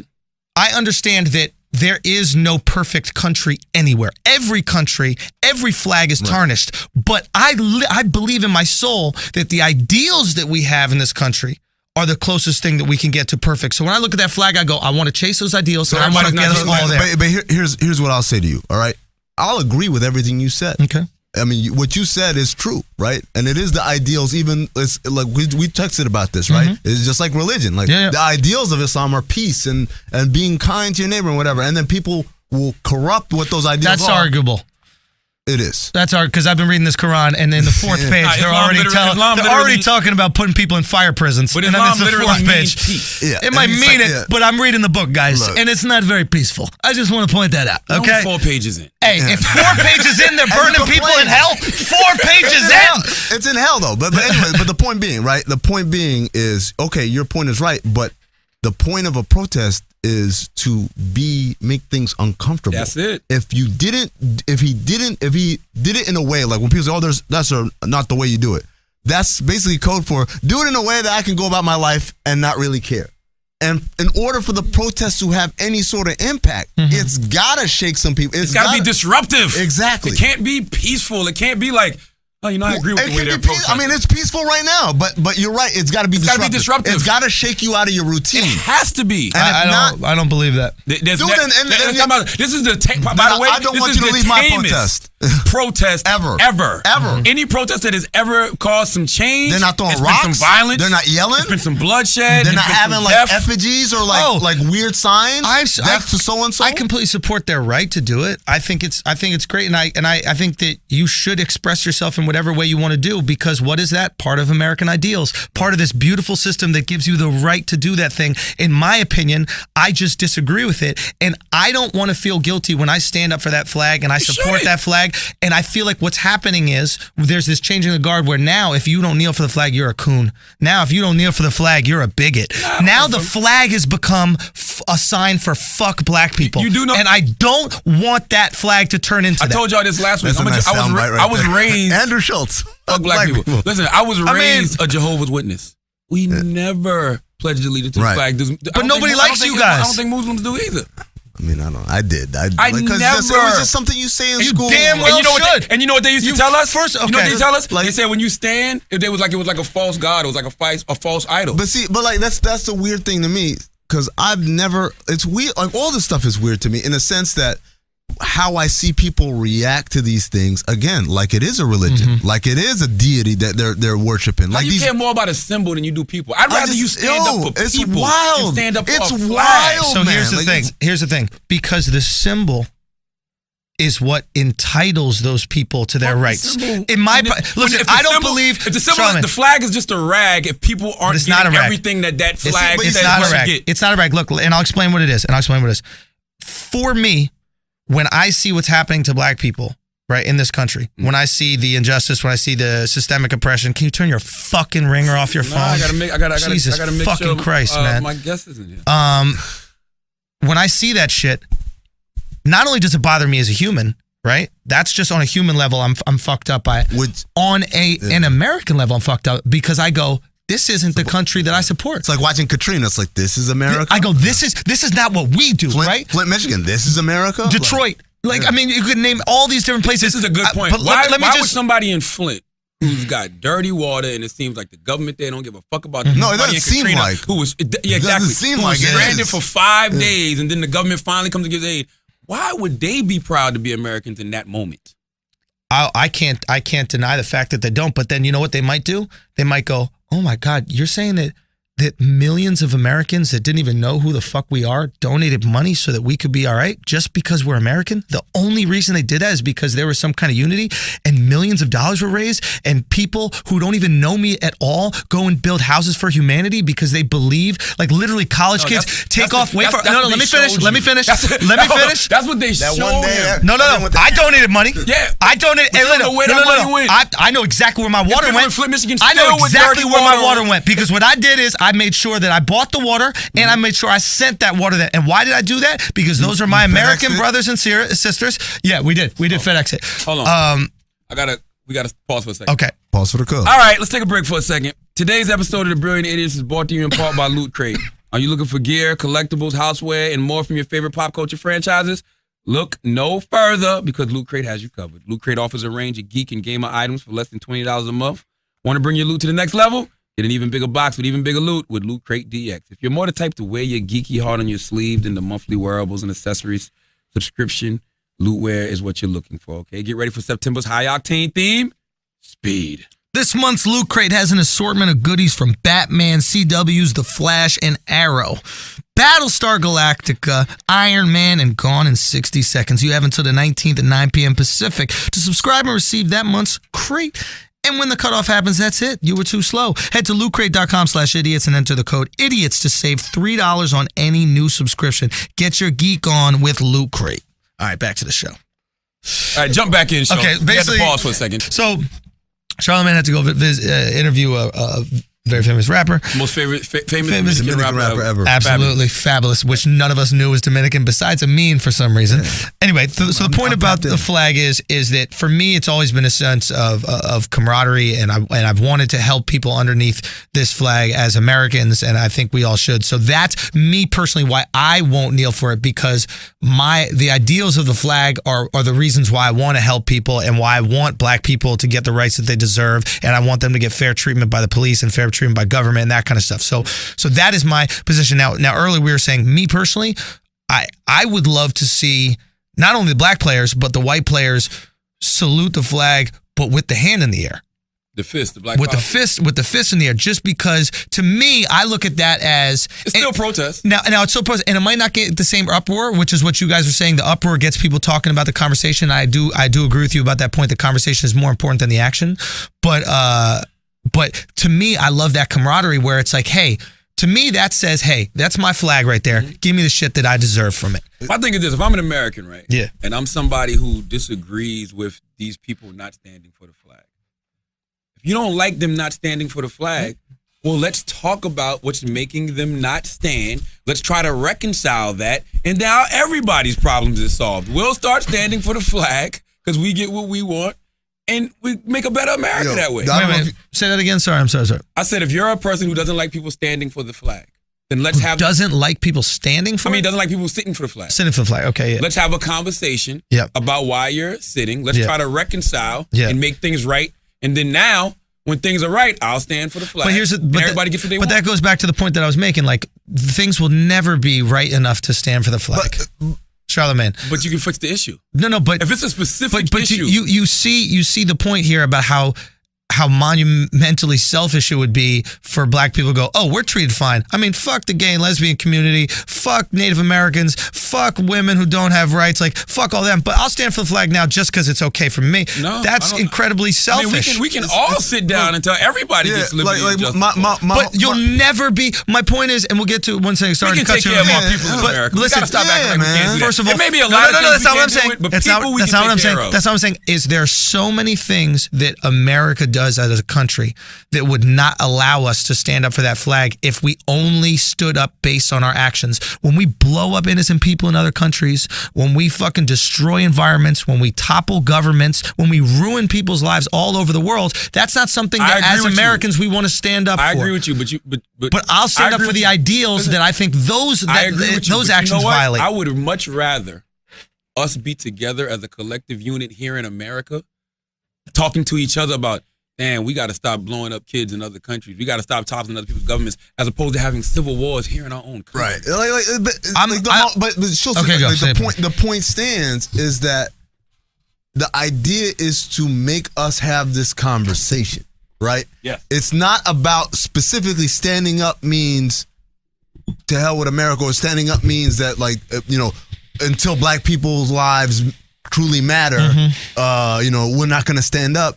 It has nothing to do with that. It has something. All it's about is like, these white people don't want to talk about this. Mainstream America. Let me not even say white people, because Colin Kaepernick has not said white yet, which I think is great. Mainstream America. Mainstream America is what he's talking about, right? So mainstream America does not want to address this issue head on, right? Mm-hmm. How can I get them to talk about it? This is what I'm gonna do. And like we were talking off air, I just disagree about that. But like, the whole point is, why are we talking about it right now? We've been talking about if anybody listens to this podcast, they knows that we've been talking about this for the last fucking year. This podcast is in America. We need to get past this is in the America. Action. But this ain't America. First of all, Amin, you go on any news channel for the last fucking year, all they've been talking about are senseless killings of black people. I don't care if it's Fox News. And I go on these news channels and I talk. You go on them and you talk. I mean, senseless killings of black people. Senseless killings of black people by the police. Like, he's saying that like these stories have dominated the news cycle. Absolutely. Yeah, but they're not talking about it from the angle of these are senseless killings of black people. They're not doing that. First of all, it depends on the news channel. It depends on the news channel how they're framing it. But the fact is, a conversation has begun. A conversation has started. And that conversation began with Trayvon, and it's continued until this day. I just feel like it's not enough, and this is me talking. I don't see enough empathy for any black issues in the media. Everybody else can get empathy. The military don't even got nothing to do with this. They bought the military in. They disrespect the military. Oh, the police have such a tough job. But where's the empathy for the victims of these police killings? Colin Kaepernick said the realest shit to trend over. He said, I bet you if you have a conversation with one of these victims' families, your views will change. Simple as that. Who is it that doesn't have empathy? Who? I don't think the mainstream media does at all. But because you know why? Because name somebody. Anything. Fox News. Well, I mean, certain members of ESPN. You can start with the name that you just said, Trent Dilfer. Trent Dilfer had zero empathy when he was for him to say you're a backup quarterback, you should sit down. Know your place. That got to do with anything. Know your place. Like that's so belittling and condescending. Let's talk about. Let's just talk about it, because I've been on news shows where there was incredible empathy for it, and there was people. Oh no, there are. I salute guys like Robin Lundberg. Lundberg. I don't know what. Do y'all listen to Robin? Yeah. Robin comes on early in the morning on Yeah. ESPN. White dude. What's his partner name? Mike Golick Jr. Mike Golick Jr. Those guys have been given some great commentary on it. I'm just saying, I've been on news shows. Schulte, you keep acting like we're saying it's unanimous. All of mainstream America doesn't care. It's unanimous. All white people don't care. We're not saying that. I'm just saying that a lot of them don't. Yeah, sure. And so, yes, you're right. There are news shows that have been empathetic. You're right. There are people in the media like Robin Lundberg, like Mike Golick Jr. But then there are a lot more that don't care or don't have that empathy, I should say. I just am unsure if that's one more. In my personal experience in dealing with media in the shows I've done, even on Fox News, there was incredible empathy, incredible anger at the deaths of especially Philando Castile, somebody who was 1,000% innocent in that interaction, was just gunned down for no other reason but the fact that he was black. I think that was undeniable, right? So it's like, now with Alton Sterling, people are a little wish-washy. You know what I mean? I'll give you an example of something that really upsets me about a lot of these shootings, right? A lot of these killings, I should say, because Eric Garner wasn't a shooting. He was just a guy who was choked to death, right? Yep. The idea that, look, even though I don't agree, I can see people making the argument like, yo, cops are scared. They're just trying to do their job, and things happen. Mistakes happen. But the idea that we can't even take this to a grand jury, it doesn't even get to a point where they're like, file charges and now we're going to have a trial. Like that, he was cool. That's the stuff that hurts. That's the stuff that makes it feel like, and I don't see the outrage to that, man. I'll be honest. I don't see the outrage on a mainstream level. Did you see the guy this weekend? He got a raise, right? No, the guy who got into it was a 55-year-old man got into a fight with his niece or something. The niece called the police. The cops come. The guy sitting in his backyard eating chicken and fries. The cops are like, put your hands behind the guy. The old man, leave me alone. Like, stand up, put your hands behind. Leave me alone. They shoot him in the back and kill him. Like, what the he had no weapon, then just leave me alone? Like, that's ridiculous. Crazy. Did you see the white dude who was driving through the mall hit a cone by accident? Like, you know at the cones in the mall? He hit a cone. Cop stops him. Little young white cop jumps out. Guns out. The dude is like, what are you pulling a gun on me for? Beyond the race issue, but there's definitely a conversation that needs to be had in this country about police training. Which Colin Kaepernick brought up. I loved it. And then the other thing is also, and this is when it really gets deep, like we're just a couple of days away from the 9/11 anniversary. What 9/11 did was it greenlit federal funding for local police departments to have like military grade equipment, right? Mm-hmm. And these people literally, I mean, I don't want to belittle or demean these people, but like, these are dudes that are basically 23, 24 years old, play Call of Duty all day, and now they got the real weapons. Yeah, them dudes are itchy. They don't even know how to properly use their guns yet. You gonna give them a tank? and by the way, if you got a tank, are you going to use the tank? You goddamn right. I can't wait to use it. Yeah, like, oh man, like we're going to ride out now, the streets. Now, that is an interesting argument to make for police, but yet you won't make that same argument for citizens. What do you mean? I mean, there could be citizens that have guns, right? And they could have itchy fingers, and they could be. Wait, let me finish the point. Okay. They could have itchy fingers. They could be playing Call of Duty all day, and they could not wait to use that gun. Yes. So now you're putting a policeman into an environment who also has this Call of Duty guns and Call of Duty itchy trigger fingers, etc. Right. And now, are both of these people doing it? It's all wrong. Okay, so it's all wrong. But my point is, wait, hold on. It's not a wrong and a right. It's all wrong. No, but my point is, it's so easy for us to criticize the police, but we don't hold the people accountable. In my personal opinion, you want to make police safer? Get rid of fucking guns. Hey, get rid of the fucking guns. Let me tell you Why something. do the people have better weapons than the fucking police? You're absolutely right, but for whatever reason, and I'm not trying to politicize this, I don't really care one way or another, but for whatever reason, the people who are very pro-police, these black people must be doing something wrong, are also the same people who are very pro-gun. Oh, it's horrible. Right? Like, it's fucking horrible. If you're all about, like, how can we make our cops feel safer so they don't shoot people, if that's your approach, get rid of guns. Get rid of guns. I'll take the London approach. I'm cool with that. Dude, I have no problem with that, but I got to make sure everybody giving up theirs too. All right? We ain't going to just be giving away. I need to make sure everybody's doing their goddamn gun. New York has some of the strictest gun laws in the nation. Yes. And it works. And it works. That's the point. Let's not get it fucked up. It works. Do you remember what it was like in the night? Like, did you see the video of the Atlanta gas station where the two guys had the shootout? Man. That's open carry state. Son, the two guys have a fucking shootout. One guy brings out what looks like an AK-47. Literally, look at it. She was shooting over the car. Spraying bullets. I don't know if I told the story the last time. When I first moved to Arizona. If you're a cop, you're not going to be afraid to fucking pull somebody over when a guy is spraying fucking bullets. When you see that video. When I first moved to Arizona, I went to a pawn shop with my buddy. He was trying to see how much his chain will get or whatever. So while he's doing that, I said, let me go look over this gun section, right? And they got all these like that old West fancy gun with the long barrel or whatever. Like, oh, that's kind of cool, whatever. And then I started seeing like shotguns. I'm like, okay, you know, people go hunting shotguns. Then I saw sawed-off shotguns. Like, those shotguns look a little short. Yeah. And I'm still not getting it. Dude behind the counter says to me. Sawed-off shotty, baby. Dude behind the counter says to me, yeah, what you want, man? We got it all. AR-15, AK-47, Tech 9, whatever. And I laughed. I thought he was making fun of me. I was like, haha, no, man, I got them all. I'm just browsing. And it's like, all right, let me know if you need anything. So then, like, I keep looking, and then I look up at the wall where he was standing. That motherfucker wasn't lying. AR-15, AK-47, Tech 9. Then they had the gold. I had the picture on my phone somewhere. The gold-plated Uday Hussein AK-47. They had that shit, and you could buy it right then and there, like $4,000. It wasn't even that much. Like if you like gonna buy a gold-plated AK-47, $4,000 doesn't sound that much, right? Yep. But like the idea is, and in Arizona, it's like background check is like 5 days or whatever. Yep. And as long as you clear that, there's no permits. We don't even have permits. You just have to clear the background check. You cool? All right, here's a gun. And you talking about people that buy them from the store. Yeah. People that buy them in the street. It's true. You know how many people I know made money off of guns? Dude. Selling guns? Because they're everywhere. Like, honestly, like you can go to, like they got gun shows in Arizona. They'll go to where the Cardinals play, that stadium. They'll clear it out. It turns into a fairground. And then they waive the 5-day waiting period. You can just go in there. Gun shows you can grab, just get a gun. America's a violent motherfucking country. Yeah. Like we talk about a lot of other people, but I mean, we're so desensitized to violence, man. The cartoons that we were watching from day one were violent as fuck. Shooting him in the face. Elmer Fudd would stick a goddamn shotgun in motherfucking Daffy Duck's face and blow his fucking bill off, and we laugh. Backwards. Dude, we're rebels. From the inception of this country, Wild West. We're the fucking Wild West, and it's in our hearts. Dude, how often do we celebrate the motherfucker who walks out the job and says "fuck you" to everybody? That's a World Star clip. It don't matter what job it is. If you walk out the job like "fuck you," because we love rebels, man. Except when they're protesting against the flag, and then all of a sudden it's like, get your shit together, bro. The fuck you rebelling, bro? You can't rebellion. This shit is rebellion. Exactly.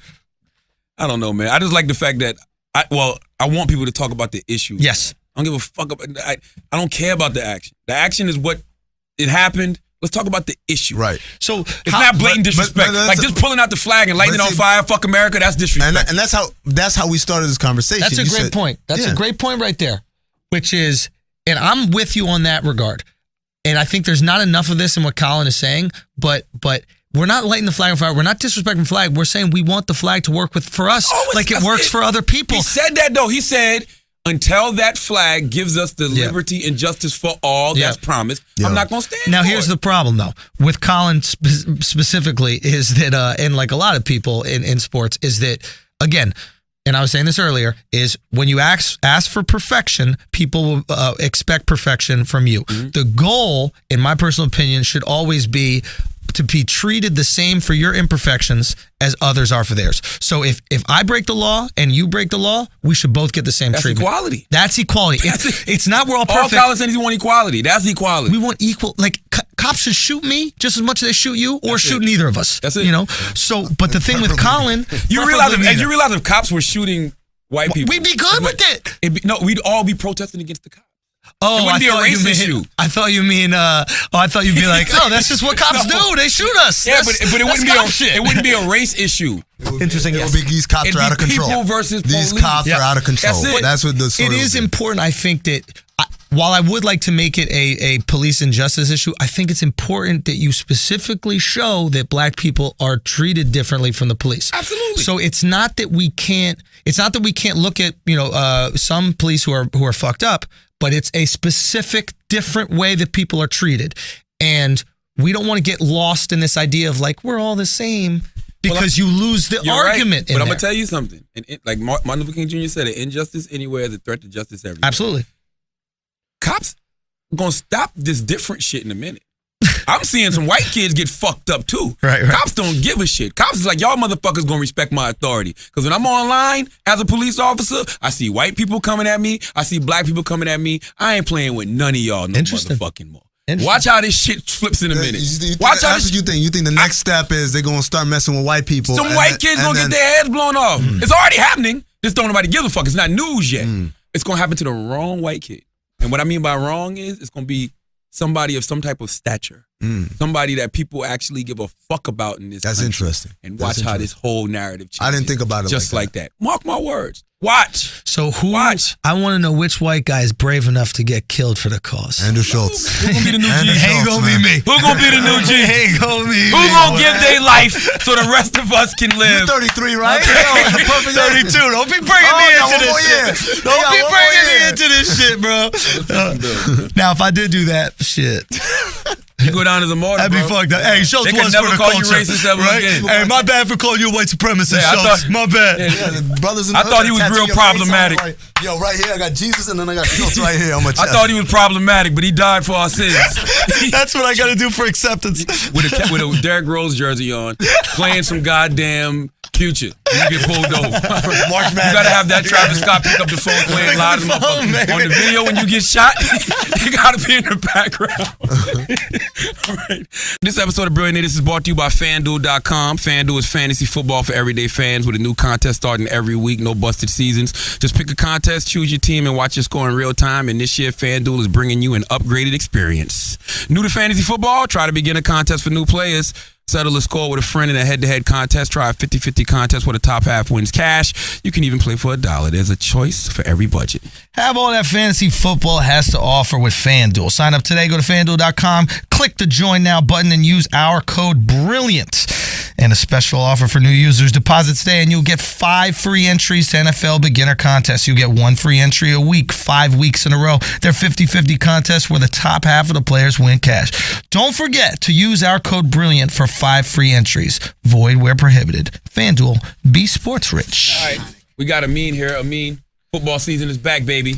Yeah. What do you think of week 1? Because for some reason, ESPN is motherfucking already put the Pittsburgh Steelers in the Super Bowl. Oh, no. What the fuck is up with that? First of all, if we're going to talk football, you know we got to talk about what happened week 1. Oh, yeah. There's a lot of things that happened. That is something specific happened in week 1. What happened week 1? I mean, Who got raped?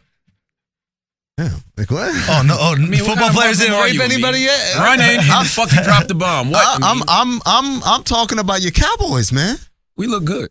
Yeah, unless you got to run out of bounds, in which case, not so much. He did that. First of all, let's be clear. Terrence Williams did that on purpose. Okay. He did it on purpose. That's even worse. 15-year anniversary of 9/11. You can't have both New York teams lose. He knew the Jets already had lost. He motherfucking did that shit to give New York morale on the 50th anniversary of 9/11. What is wrong with you? Yo, I thought you were smart. let me ask you this. This is a serious question. Tony Romo's done, right? Done. Oh, yeah. Like, as a Cowboys fan, you don't want to even hear about it. I don't want to hear it no more. Listen, I wanted to put the meme Sunday, but we didn't win. If Dak had pulled out that victory against the Giants, I had the meme ready to go. I had Birdman sitting with his arms crossed. I don't want Tony no more. All right? I already had it ready to go, okay? But since we lost, I just tucked it away. You saving it. Yeah, I'm going to wait till we like 6-1. All right? Honestly, like, I don't like the Cowboys. I'm a Giants fan, right? So Wow. I'm a Giants fan. I don't. Yeah. So, but that first preseason game that dude played, like, there was something I was like, yo, You knew he had it. That's that dude. You knew he had it. That's that dude. I was like, I said, and this was before Romo got hurt. I was like, that's that dude right there. And so, You know what he has?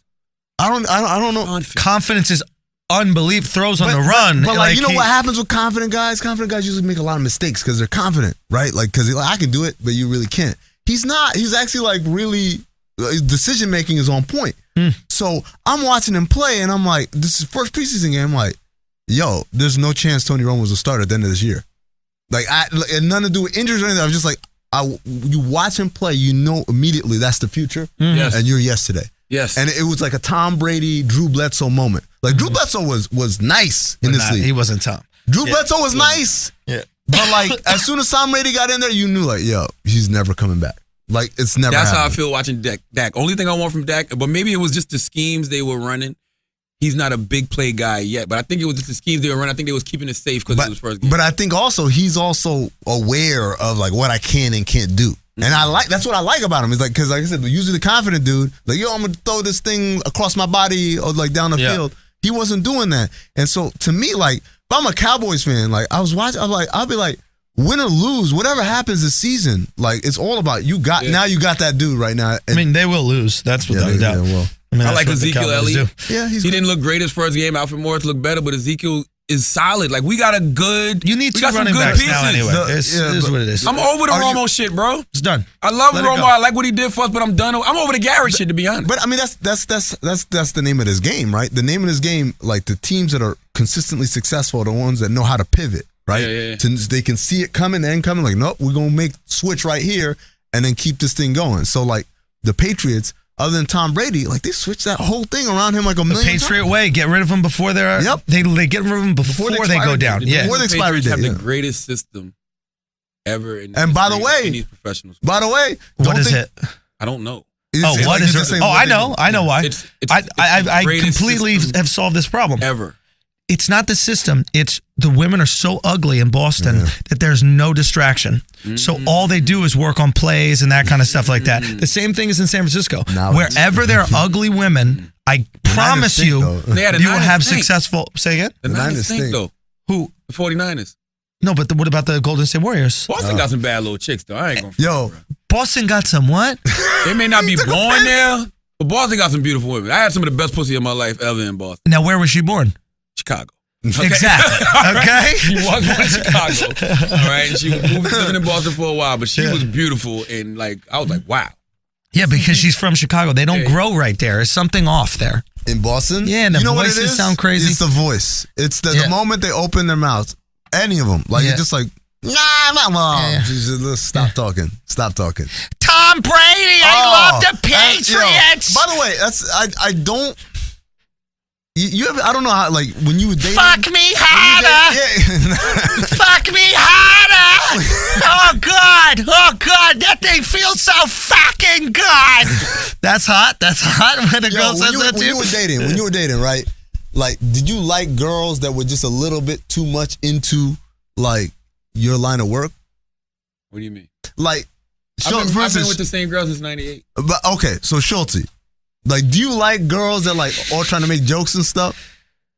Oh, you mean to have a fucked other radio personality? No, not even not like that. That's different. What do you mean? Now I'm not saying like does he fuck comedians? Do you fuck radio? I'm talking about like your radio personality and like all the girl want to talk about. Yo, remember that time y'all interviewed so and so? Yo, remember that time when did you like or you like trying to be funny? Or for me it was like talking to girls that are just too into sports. Like, well, it's gross when girls like sports anyway. No, but they're like too into it. Like, oh, okay. But you don't. But I understand what you're saying. You don't know if she's really into it or she's just acting into it because that's your life. No, it's just annoying. That's I mean, probably, but beyond that, it's just annoying. What do you want to talk about? Islam? What do you want to talk about? Not. What are you talking about? I think it's just. I think it's just saying like you don't respect their opinion on sports. Nah, well, if you respect. Wow, Jamel Hill, do you hear me? No. Wow, Carrie Champion, do you hear me? Hold on now. Wow, Head of Storm, do you hear me?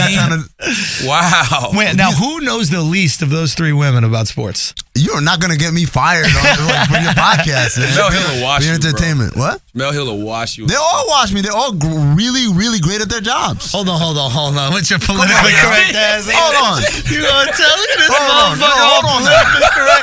I'm not spinning in his grave right now. You don't get to the point where they're at. Yeah. If you garbage. What about the host of First Take? Who? Molly? Molly. That's Jalen's girlfriend. Yeah, Molly will wash you in sports talk. Oh, yeah. Okay, yeah. All right. Pump the brakes. Yeah. Okay. Hold on. Yeah. Okay, about basketball, who knows more, you or Carrie? Me. Okay, about basketball, who knows more, you or Jamela? Me. Jamel is her name. Jamel. Okay, so about football, who knows more, you or Carrie? Carrie, probably. You just trying to balance it. No, I like. But here's the thing. Like, you can name You can name a lot of dudes and ask me about basketball. Who knows more about basketball? Yeah. And I'm saying me every time. Okay, how do they know more than you if they also have a pussy? This guy trying to get me in trouble, man. Who knows more about basketball? You or Jalen Rose? He fucking played. Stop it. Jalen was a member of the Fast Five. Okay, I'm going to say we have different skill sets. We have different skills. Believe in yourself. I know more than Jalen when it comes to basketball. Okay, what's your question? That's my guy. I want to know, how do y'all determine who knows more? Like that's the point. That's why I can't answer that question. The champion that year, or what no. It's just like knowledge. Like again, it depends on what's important. So Jalen knows way more than I do, obviously, about being a player. But you know more about running an organization. And I feel like, and this is not a slight to Jalen because I think he's really good on this, but I feel like my knowledge of basketball history is like elite. Okay. Like my ability to pull out names and styles of play and compare people from different eras and stuff, I think is on a next level. Okay. And obviously there's no way to say this without sound like a complete asshole. Who's a so you feel like you probably know, you feel like you know more than most players playing now? Yeah. So who knows more about receiving headlines, you or LeBron? LeBron, definitely. because he found a way to get it back. That's that bitch. That's that bitch. That's why I gotta go holler at LeBron and ask him. I always wondered too, like, because I always thought about this with Stephen A. Smith. Is it boring around this time? I don't say boring. Like, it used to be a time where all Stephen A. Smith would talk about was basketball. Right. But then as he got on First Take, he would talk about you got to talk about everything. You got to talk about everything. Yeah. What's your more? Are you more passionate about? I will always be more passionate about basketball, and I think he'll answer the same way. If you ask him what's your most passionate sport, he's going to say basketball. Mm-hmm. But that doesn't mean he doesn't know a lot about every other sport. I'm really brutally honest about myself when it comes to this. Outside of basketball, I'm shaky, but I know how to carry a conversation.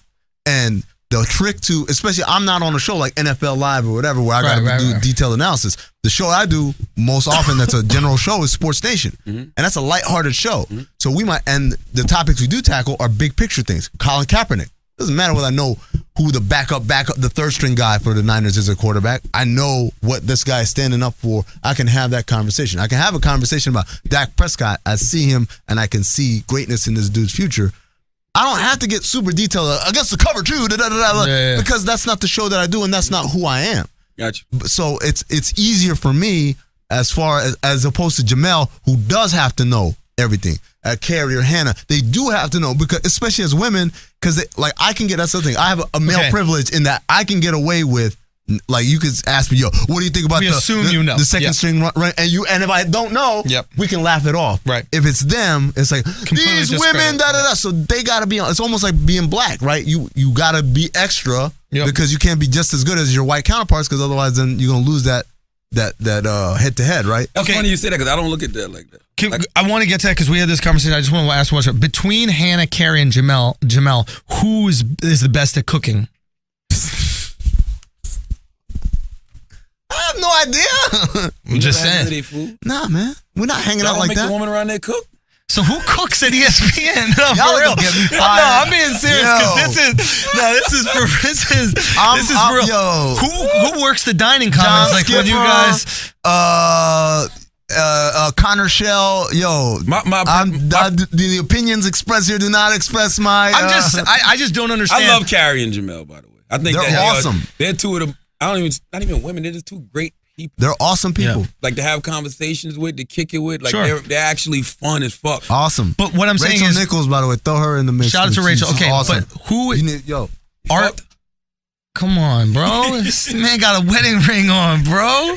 What are you talking about? He's trying to kill me on two levels. I almost got him divorced, by the way. I just want to point that out. I almost got him divorced. Yes. Oh, bro. That story's not. It's already out. It's not really out. All right, so there was two white girls. He was fucking the white girls. He was just putting on just joking. We're gonna start a whole new. I'm about to be divorced and unemployed in like an hour after this thing posts. You always have a home on the Brilliant Idiots of me. Yeah. Just make sure it's in the press release. Is it a paid home? Well, about that. Okay, but you were saying about the. I don't look at them like that. I mean, I look like when I watch ESPN, right? Which is a good gauge, I guess, for kind of like the way race should be viewed, right? When I watch ESPN, I go to ESPN for sports, right? I don't give a fuck who's talking about the sports. I just want to hear an informed opinion about the sports, a good opinion about the sports. That's it. That's how I'm judging people. Yep. Either I like what's coming out your mouth or I don't. Yep. That's it. And that's the ideal. But honestly, you do not represent, I think, again, going back to what we talk about mainstream, like the majority of guys 18 to 40, or even, not even, older guys, because I think younger people have a much better time of accepting it. They just can't accept, like, why is there a woman talking sports on I can't. Why? Why do you have a problem? To be honest with me, to be honest with me, is I got my sayings and shit. No, but I think it's really just a numbers thing. It's like the amount of women that I've come across in my life that know absolutely nothing about sports trumps the amount of women that know something about sports. So my assumption when I meet these people, when I meet women or see women talking about sports, is that they don't know. When I see guys talking about, it's like when you go to the basketball, when you go play pickup basketball, right? And you see a guy who is wearing fucking low tops, Keds, right, and high ass shorts. You're like, this guy's gonna be a bum. He can't play. And a belt. You just make a stereotype. So it's not necessarily. I don't think women can be. It's I deal with so many women who know absolutely nothing. Correct me if I'm wrong, right? I've been watching ESPN for a long time. Jamel Hill is an anomaly to me. Anomaly in what way? Because every other woman was just like an announcer. Like Hannah Stone. Like an analyst. Oh, because she's an analyst. Yeah. Or not an analyst. Like or announcers, moderators. Well, here, Jamel Hill is part of like a bigger initiative, I think, to get writers onto TV. Because like for the longest time, they had your writers, you write, that you just stay your ass on the newspaper side, whatever. Yeah. And then we'll get the beautiful people to talk on TV. And I think it's not just us, but the whole industry. It's like, why don't we get the people who've actually done the most work thinking about these topics to actually come and express those ideas? So Jamel, Michael Smith, Michael can stay writing. Stephen A. Michael's boring as fuck. Oh my god, dude! I love his. I like her energy, but Michael, they're snooze fest. Yo, have you listened to their podcast? Yes, that's why I used to listen to the podcast first. I used to watch. I used to watch Jamel and Michael when the show wasn't even called His and Hers. It was something else. Numbers never lie. Yeah, no, like the podcast is hilarious. Okay, but my point is, so Jamel is on not as just a voice and a face, but because she's actually written about these things and thought about these things, and she's coming from the standpoint of a columnist, a newspaper columnist, giving you, it's like the Tony Kornheiser, Mike Wilbon thing. Loved it. But like now that's spread to everything, all the shows, Around the Horn, they all have these kind of guys. Even the specialty shows, NFL Live and all those, they're always going to have one dude, like Adam Schefter and these guys. They're all coming from that standpoint. The thing is opening doors, not just, I don't want to say just for women, but like people like me, man. Like the idea that I would be on TV talking about sports 10 years ago, you could have told me this and I'm like, no chance. Because there used to be, it's like, yo, did you play? No. Did you coach? No. All right, then who are you? Did you go to Syracuse? Did you go to Syracuse? That's the other way in. Yeah, well, the other way in is then, or I don't give my opinion. I'm just a play-by-play guy, and then someone else who has experience can give us the analysis. But don't sell yourself short. You were in an organization. It's not like you're part of it. No, it's true, but still, the idea is still that I was part of an organization. I was a nameless, faceless cog. Gotcha. And those people. Nameless, faceless cog. Cog in the machine. Like, what the fuck? God damn, man. This dude here, man. Yo, why you going? Yo, what's going on today, man? I swear, I thought you said it's that shirt. What? I swear to God, man. Now, okay. The only time I ever thought about gender, I don't know when it was, but it was one episode of First Take, and it was nothing but women hosts. Oh yeah, that's when they had Kate Fagan and Sarah Spain. Like they do a great job. No, they didn't. You don't think so? I was on the plane like, this shit is terrible. So wait, they had a whole food episode about the First Take or what? Yo, I don't understand what's going on. So what? But no, I mean this seriously. So what happened? Did they? So they come on and they have their recipes, or like how? What are they arguing? Like they who was has talking better? Sports. I was thinking. This is what I literally was thinking. I was like, this is a good time to have all of them together because none of the major sports are in. All right, there's no basketball being played. Yo, Bob Iger. There's really nothing to talk about. Roy Disney. Yo, that's them. That ain't me. Go ahead. I just thought it was hard. It was just a bad episode. Like none of them were entertaining. Was it what they were talking about? Was it that they were talking? A little bit of everything. Well, it's their job to make what they're talking about entertaining. Like Jamel Hill is entertaining. There are people who just shut their brains off. There are people who can't watch His and Hers because it's two black people. There are people who won't watch His and Hers because it's a black show. I will say this. And I've discussed this with my friends at ESPN sometimes because I think it's hilarious. I often wonder if certain things they talk about on His and Hers go over people's heads. Of course. Because they use references. Of course. That only black people know. They bring up 5 Heartbeat Charlamagne, Boys in the Hood. More than that. More than those references. When they use language that refers to shit. I can cuss one. Yeah, refers to shit that we all know, but like they don't. There's no way mainstream. Like, there's no way. Like what? Like he's on that loud. Who said that? I've said that. You said that. But like we do this all the time where we can say things that like we know what I'm talking about. But like but you know. Even when they use so much Birdman references. Are the Warriors finished or are they done? Yeah. And I'm sitting there like, that's funny as hell. But it's probably a white dude in middle America like, the fuck is wrong? That means the same thing. Finished and done. Hello, dear ESPN. Oh, I'll give you an example. I'll give you a great example. So yesterday, Larry Fitzgerald had like a Players Tribune thing where he said, what I learned from this dude in China who had 12 kids. Right. And I retweeted it and I put hashtag wrap it up, RAPITUP, right? I got so many people like, rap is spelled with a W. Because they don't know what wrap it up is. They're like the condom campaign. Yeah, like for BET. Yeah. But like that complete, like at some point I was like, maybe. I get it. Like, it makes me laugh because I enjoy it. Well, but I'm like, what does mainstream America think about this? Who cares? Sometimes you got to take the wires out of the headphones. I'm with you. Listen, you got to push, bro. Stuart Scott did it. Stuart Scott did it, bro. And they hated him for that. Yeah, but he was the man. He turned. Like, I hated Stuart Scott. He opened the door for that. God bless the dead. I mean, Scott used a lot of slang niggas in the hood really didn't use, but it was cool. He was using. But well, hold on. But you need us get there, bro. Sometimes you need a Tony Hawk. You know what I mean? 93 though. I don't even remember, to be honest. He was the original guy doing sound effects before Missy Elliott. Chewbacca bow bow. Like he'd be like, yo. He was great at it. We have to get so fired for this episode. No, I love Stuart Scott. I'm just saying a lot of the slang he used, we weren't. Yeah. Okay. Can we just get back to one thing about feeling that women don't know anything about sports? The majority of women don't know anything about sports. No. Why is it wrong to assume that? Because they're on ESPN. Like, so what? Because there's standards. We don't just let anyone get on air.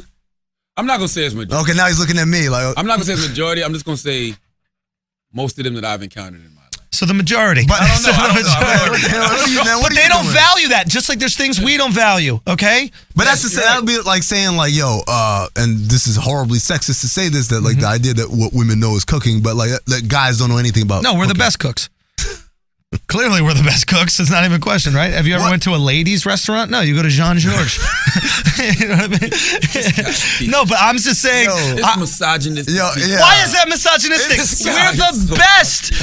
We don't have enough appreciation for men. We really don't have. We need more appreciation for men. I honestly believe this in my heart. I know, and it's something. Why isn't there a white entertainment television? That's my question. No. I don't subscribe to that. But I'd be fine with cultural, like Italian entertainment television or something like that. I think BET stands for Black Cultural thing, so I'm supporting that. Not skin color. Because they don't have to be. Yeah, they run the world. I agree. As we should. We made it.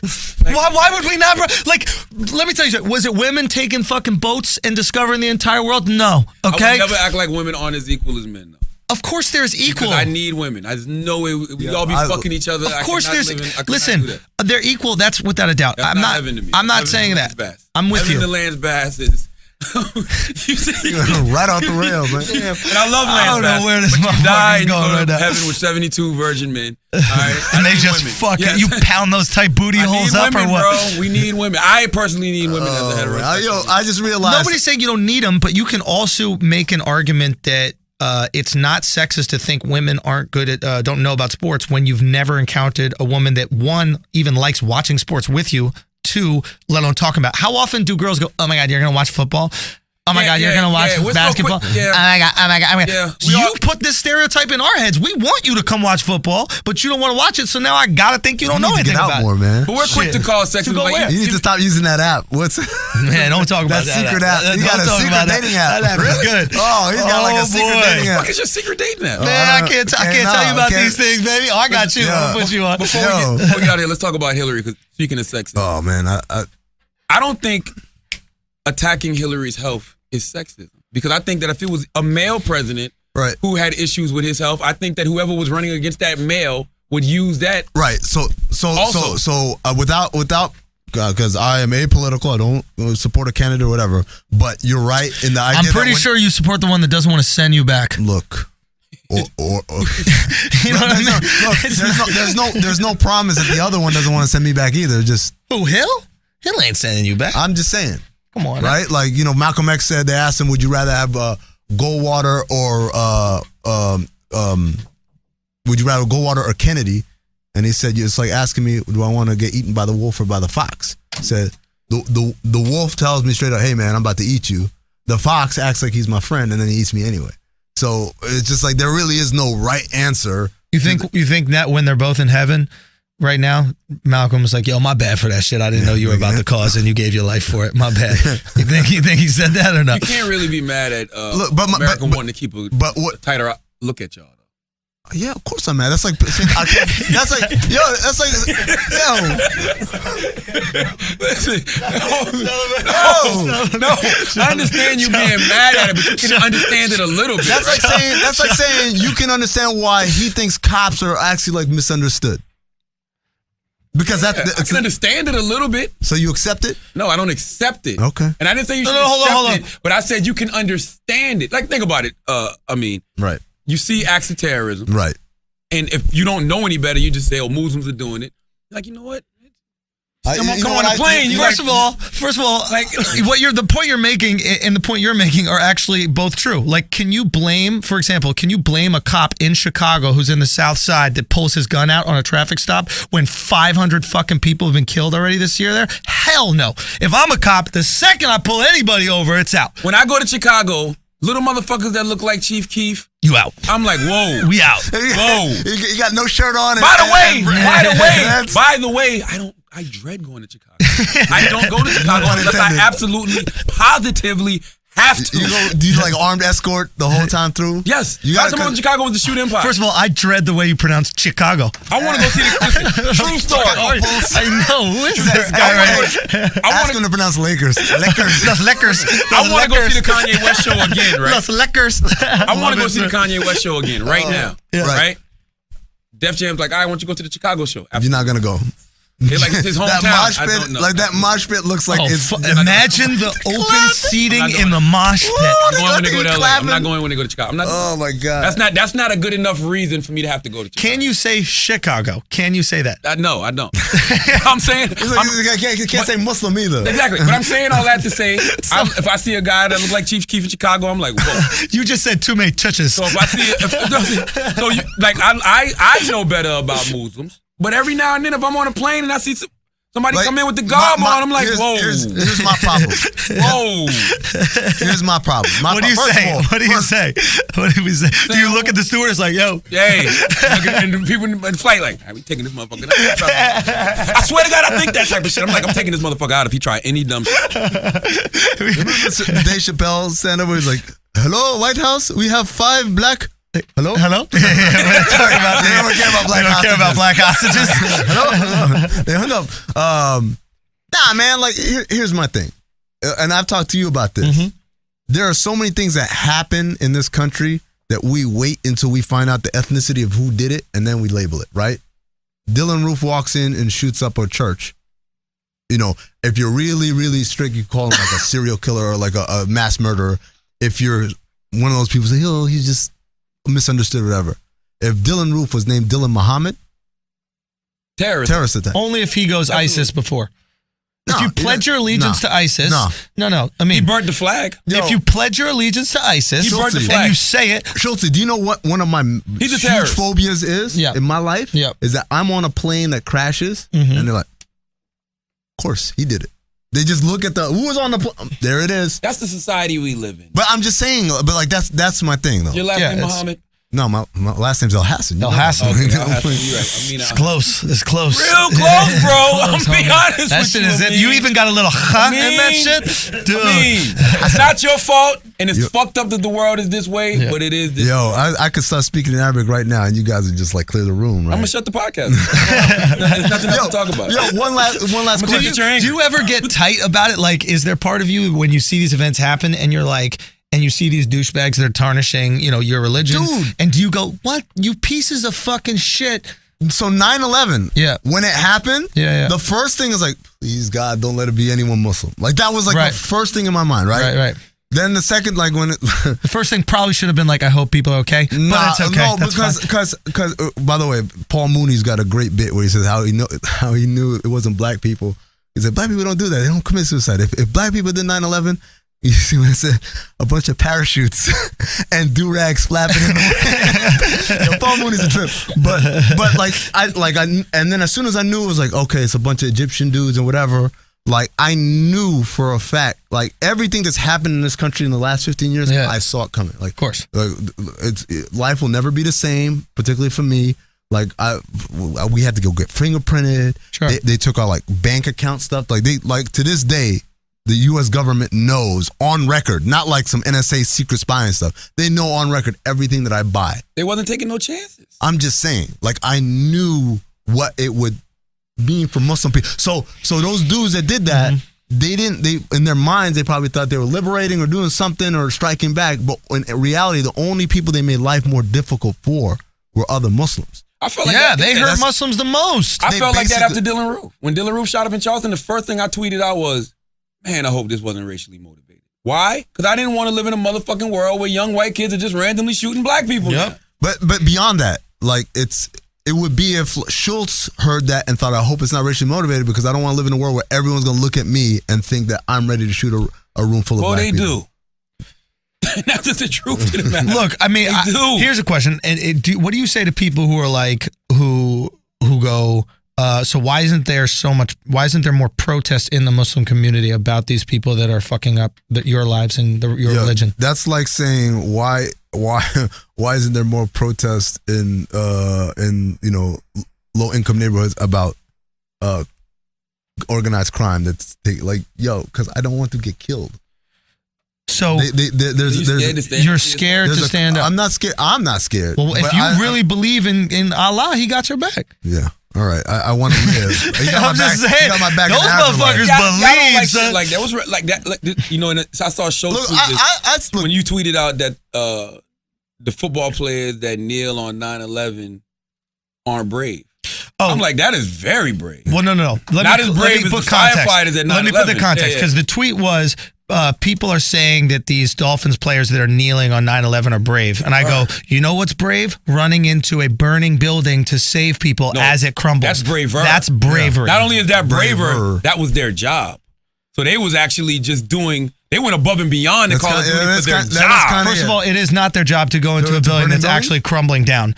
There's a judgment call that can be made in that situation. They do not have to kill themselves. But as I said, it's their job, but they went above and beyond the Call of Duty for their job. That's the extreme bravery. But also, kneeling on 9/11, like with cops right there. With cops right there, not standing for the flag. That's so selfish. You're like, I want other people to care about. Why do we act like there's only one brave? No, hold on. Brave, you ain't brave at all. Let's just talk about it for a second because to me, it's the epitome of fucking selfishness. It's you want other people to care about your cause, but you can't even for a moment care about theirs. You selfish piece of shit. No. Why don't you take? Why don't you stop solve this? Why are we back here when now you're protest? I think that shit is so fucking stupid. Man. You gotta have some respect, at least on 9/11. Have some respect for these people. Maybe it's different for you guys because you weren't here for it. But like our lives were completely changed. I mean, Greg's life has been completely changed. My life has changed more than anybody in this room. You know what? I don't know if that's true. Other than someone who lost a parent or a child.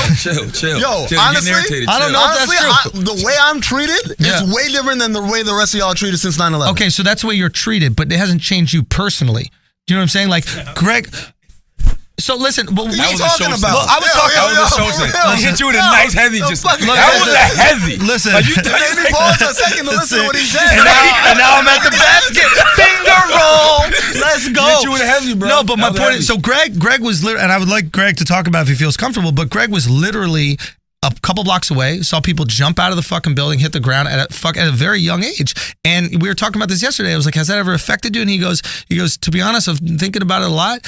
And it's given me a rational paranoia about everything. And then I remember thinking about just conversations we've had in our lives. And it's like he would get really concerned about things potentially, like irrational things, but potentially happening. Black men in America feel every day. So exactly. So that feeling that you guys have, that you're complaining about, that you're talking about is fucked up, right? That you want change, that feeling like of being a black American, right? I think you should at least have the kindness and compassion to salute someone else who's going through that. But you know what, though? This is the thing that the media did on 9/11 that I found interesting. Most of these games, even the Miami game, had 2 ceremonies. One was the national anthem. Others were standing for 9/11 and giving a moment of silence. All the players participated in that. Yeah. No players sat down. The anthem is not tied to 9/11. Exactly. They had a 9/11 moment, and everyone recognized. The anthem's not tied to 9/11. Of course it is.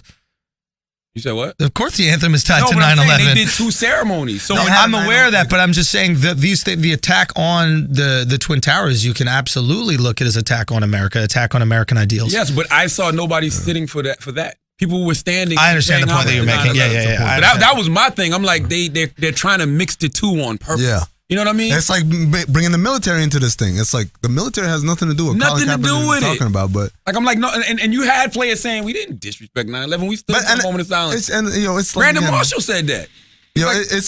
Like I feel like we're going in a circle, but like it just reminds me. You just reminded me again. All the people who are upset about what about the troops?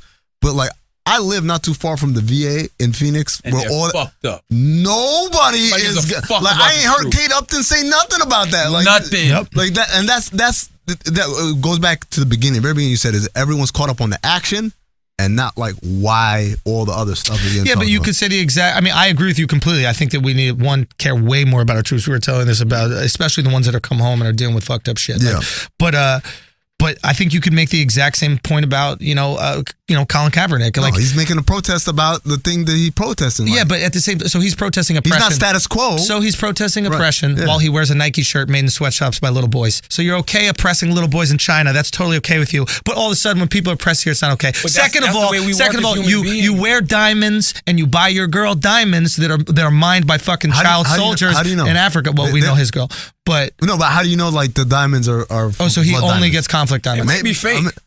All right, fair enough. Or they might be like conflict-free diamonds. Okay, but this is what we all do as human beings. We compartmentalize. And by the way, that's what everybody who can't see the message that Kaepernick is talking about and is only looking at the action, they're compartmentalizing. Those things that you brought up, which are truly terrible things, do not invalidate what he's talking about. Multiple things can be wrong. Yeah. Multiple things can be wrong. That's my point when I'm talking about asking for perfection, right?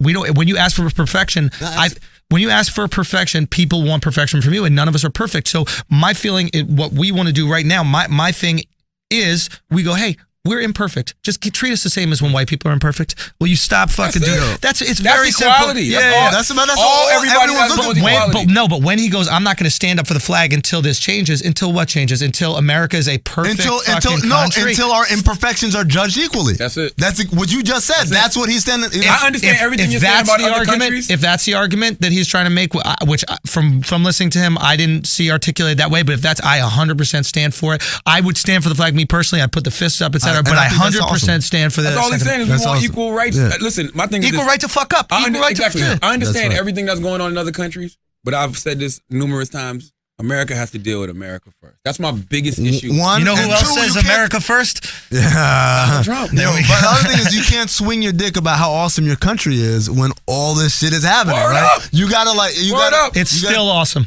It is awesome. It is still awesome. It is awesome. It is still more awesome than every other country.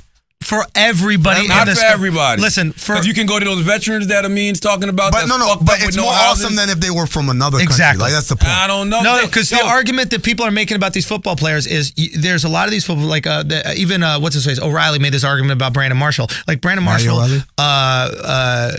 Marshall came from some kind of a difficult home situation, excelled in football, got a scholarship to go to college. He came in from a bad kind of home situation, excelled in football, got a scholarship to go to college, and then signed a $32 million contract to play football in the NFL. That can happen in no other country in the entire world but in America. Well, hold on. That same mentality. Hold on.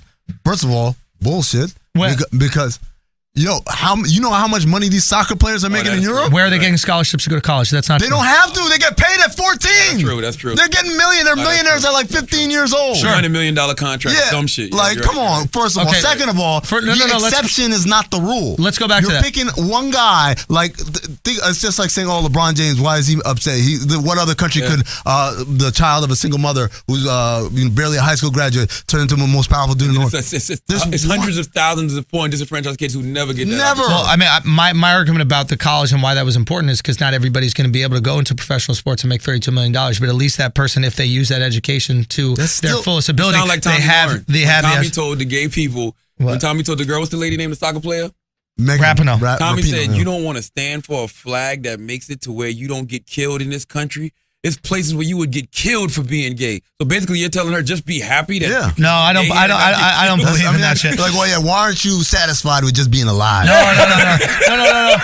I mean, $32 million isn't just being alive. I think $32 million is But the thriving. other part of that also is, and people talk about this with Kaepernick a lot. You make $60 million. Like, his thing is like, yo, I'm not speaking for my personal self. I'm speaking for all the people who can't stand up. That's human. That's what humanity is. Making money doesn't remove your opinion on the world. I think that Kaepernick, if he makes $0 this year or $60 million, whatever it is, he can have the fucking perfect. Why would we give a shit about his opinion if he made $0 and he was Colin Kaepernick the copy guy? That's true. No, the reason why we give a shit about what he's saying is because he makes all that money and he's on the team. But my point is, making the money doesn't take away from your having opinion. It doesn't take people it away. Try to remove it. It gives you a platform. But people try to go. What my argument is, people try to go. You make a lot of money. You're not allowed to have opinions. I disagree with that logic. Yeah, because they think that you can't relate. They're telling you you're not oppressed. Yeah. Exactly. You're not poor. You're arguing the same thing. I'm arguing. I'm on your side here. That's all it is. Which is complete bullshit.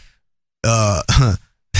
Do you guys watch Tory Lanez play basketball? Yeah, he's pretty horrible. Yo. Yeah. Not as bad as Mac Miller. Oh, for real? Oh, Mac got fucking sat down by Bone Collector. No white privilege in basketball, bro. Oh my no Jewish privilege in basketball. Nothing. You got skills or you don't, bro. Yeah. It was rough. My guy Brandon Armstrong, the impersonator. Yeah. He did a Tory Lanez video. Dude, this shit was so on point, man. Because like the jump shot is so messed up. Yeah, he shoots like one of the Asian kids in the gym. Canada, bro. Yeah. Where's he from? Like, where's he from originally, though? Canada, Toronto. No, but where's he from originally? Toronto. There are no black people from Toronto. Where is he from originally? The Caribbean or some shit. Yeah, I'm just saying, like, where? I don't know, one of them. Somewhere they don't play basketball. Yeah. All right. But, yo, by the way, Malcolm Gladwell sat here and said, yo, you guys haven't had Obama yet? Yeah, that was so funny, man. We should get Obama, bro. Yeah, and he's like, yeah, he was surprised we didn't have Obama on the podcast. Like the fact that Malcolm Gladwell operates in a space where he's like, how you guys not had Obama on this podcast? Like, oh yeah, shit, let me just hit him up right now. I mean, I don't know if you know, but I've interviewed Hillary Clinton and Bernie Sanders.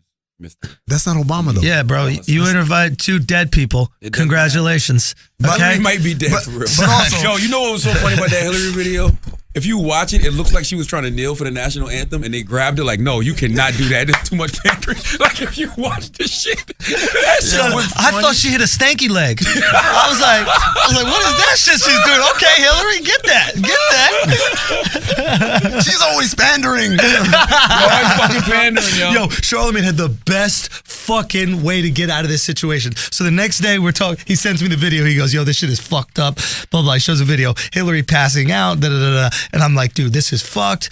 And he goes, I know how she could get out of this shit in a second. I go, how? He goes, just say she was drunk. That's it. Say she was drinking. I go, what do you mean she's drinking? He goes, say she was out the night before 9/11 with some firefighters, getting drunk. Nah. You got wasted with a little sauce. Dude, tell me that wouldn't work. Yo, that wouldn't work. Why not? Because people would say like, yo, you can't even keep it together. How are you going to run the world? She hasn't had a drink in a long time. It was 15-year anniversary. What, are you going to not drink with some firefighters? Yeah, the firefighters like, come on, Hillary. Like, yo, if I don't take the shot, then I'm too bougie and uptight. If I do take the shot, I'm pandering. I can't win with y'all. Last time I didn't put something in my mouth, my husband almost got sent to jail. All right. You know what I mean? Okay. All right. Thank you for joining us. You want to give me your Twitters and stuff for me? At Amin ESPN. That's the only thing you need to really worry about. That'll probably change after I get fired and I get divorced. And by the way, I forgot, because of all the blasphemy in the beginning of the show, I'm also going to hell. So thanks for the trifecta, guys. You need to start giving your lifestyle out, and you need to find some motherfucking bombs. And you need to fucking work out this jihad shit. Yo, son. Son, what's going on right now? You told me it's all over for him. So once it's all over, give your lifestyle Yo, that is Muslim privilege, is that when everything is going wrong, you could just blow yourself up and then go to heaven. Oh! That thing doesn't work. How do you know? How do you know? How the fuck do you know? Because I know. Because I talked to God and he said, don't believe the hype. Who's been to heaven and came back to tell you ain't no virgins up there, bro? Hey, it's just hoes, dog. Y'all gotta come up here. This shit is straight hoes. Okay, man. All right, as always, if you listen to this motherfucking podcast, you think we're smart, you think we're intelligent, you think we're brilliant, you're absolutely right. If you listen to this podcast and you think we're just a couple fucking idiots who don't know shit, you're absolutely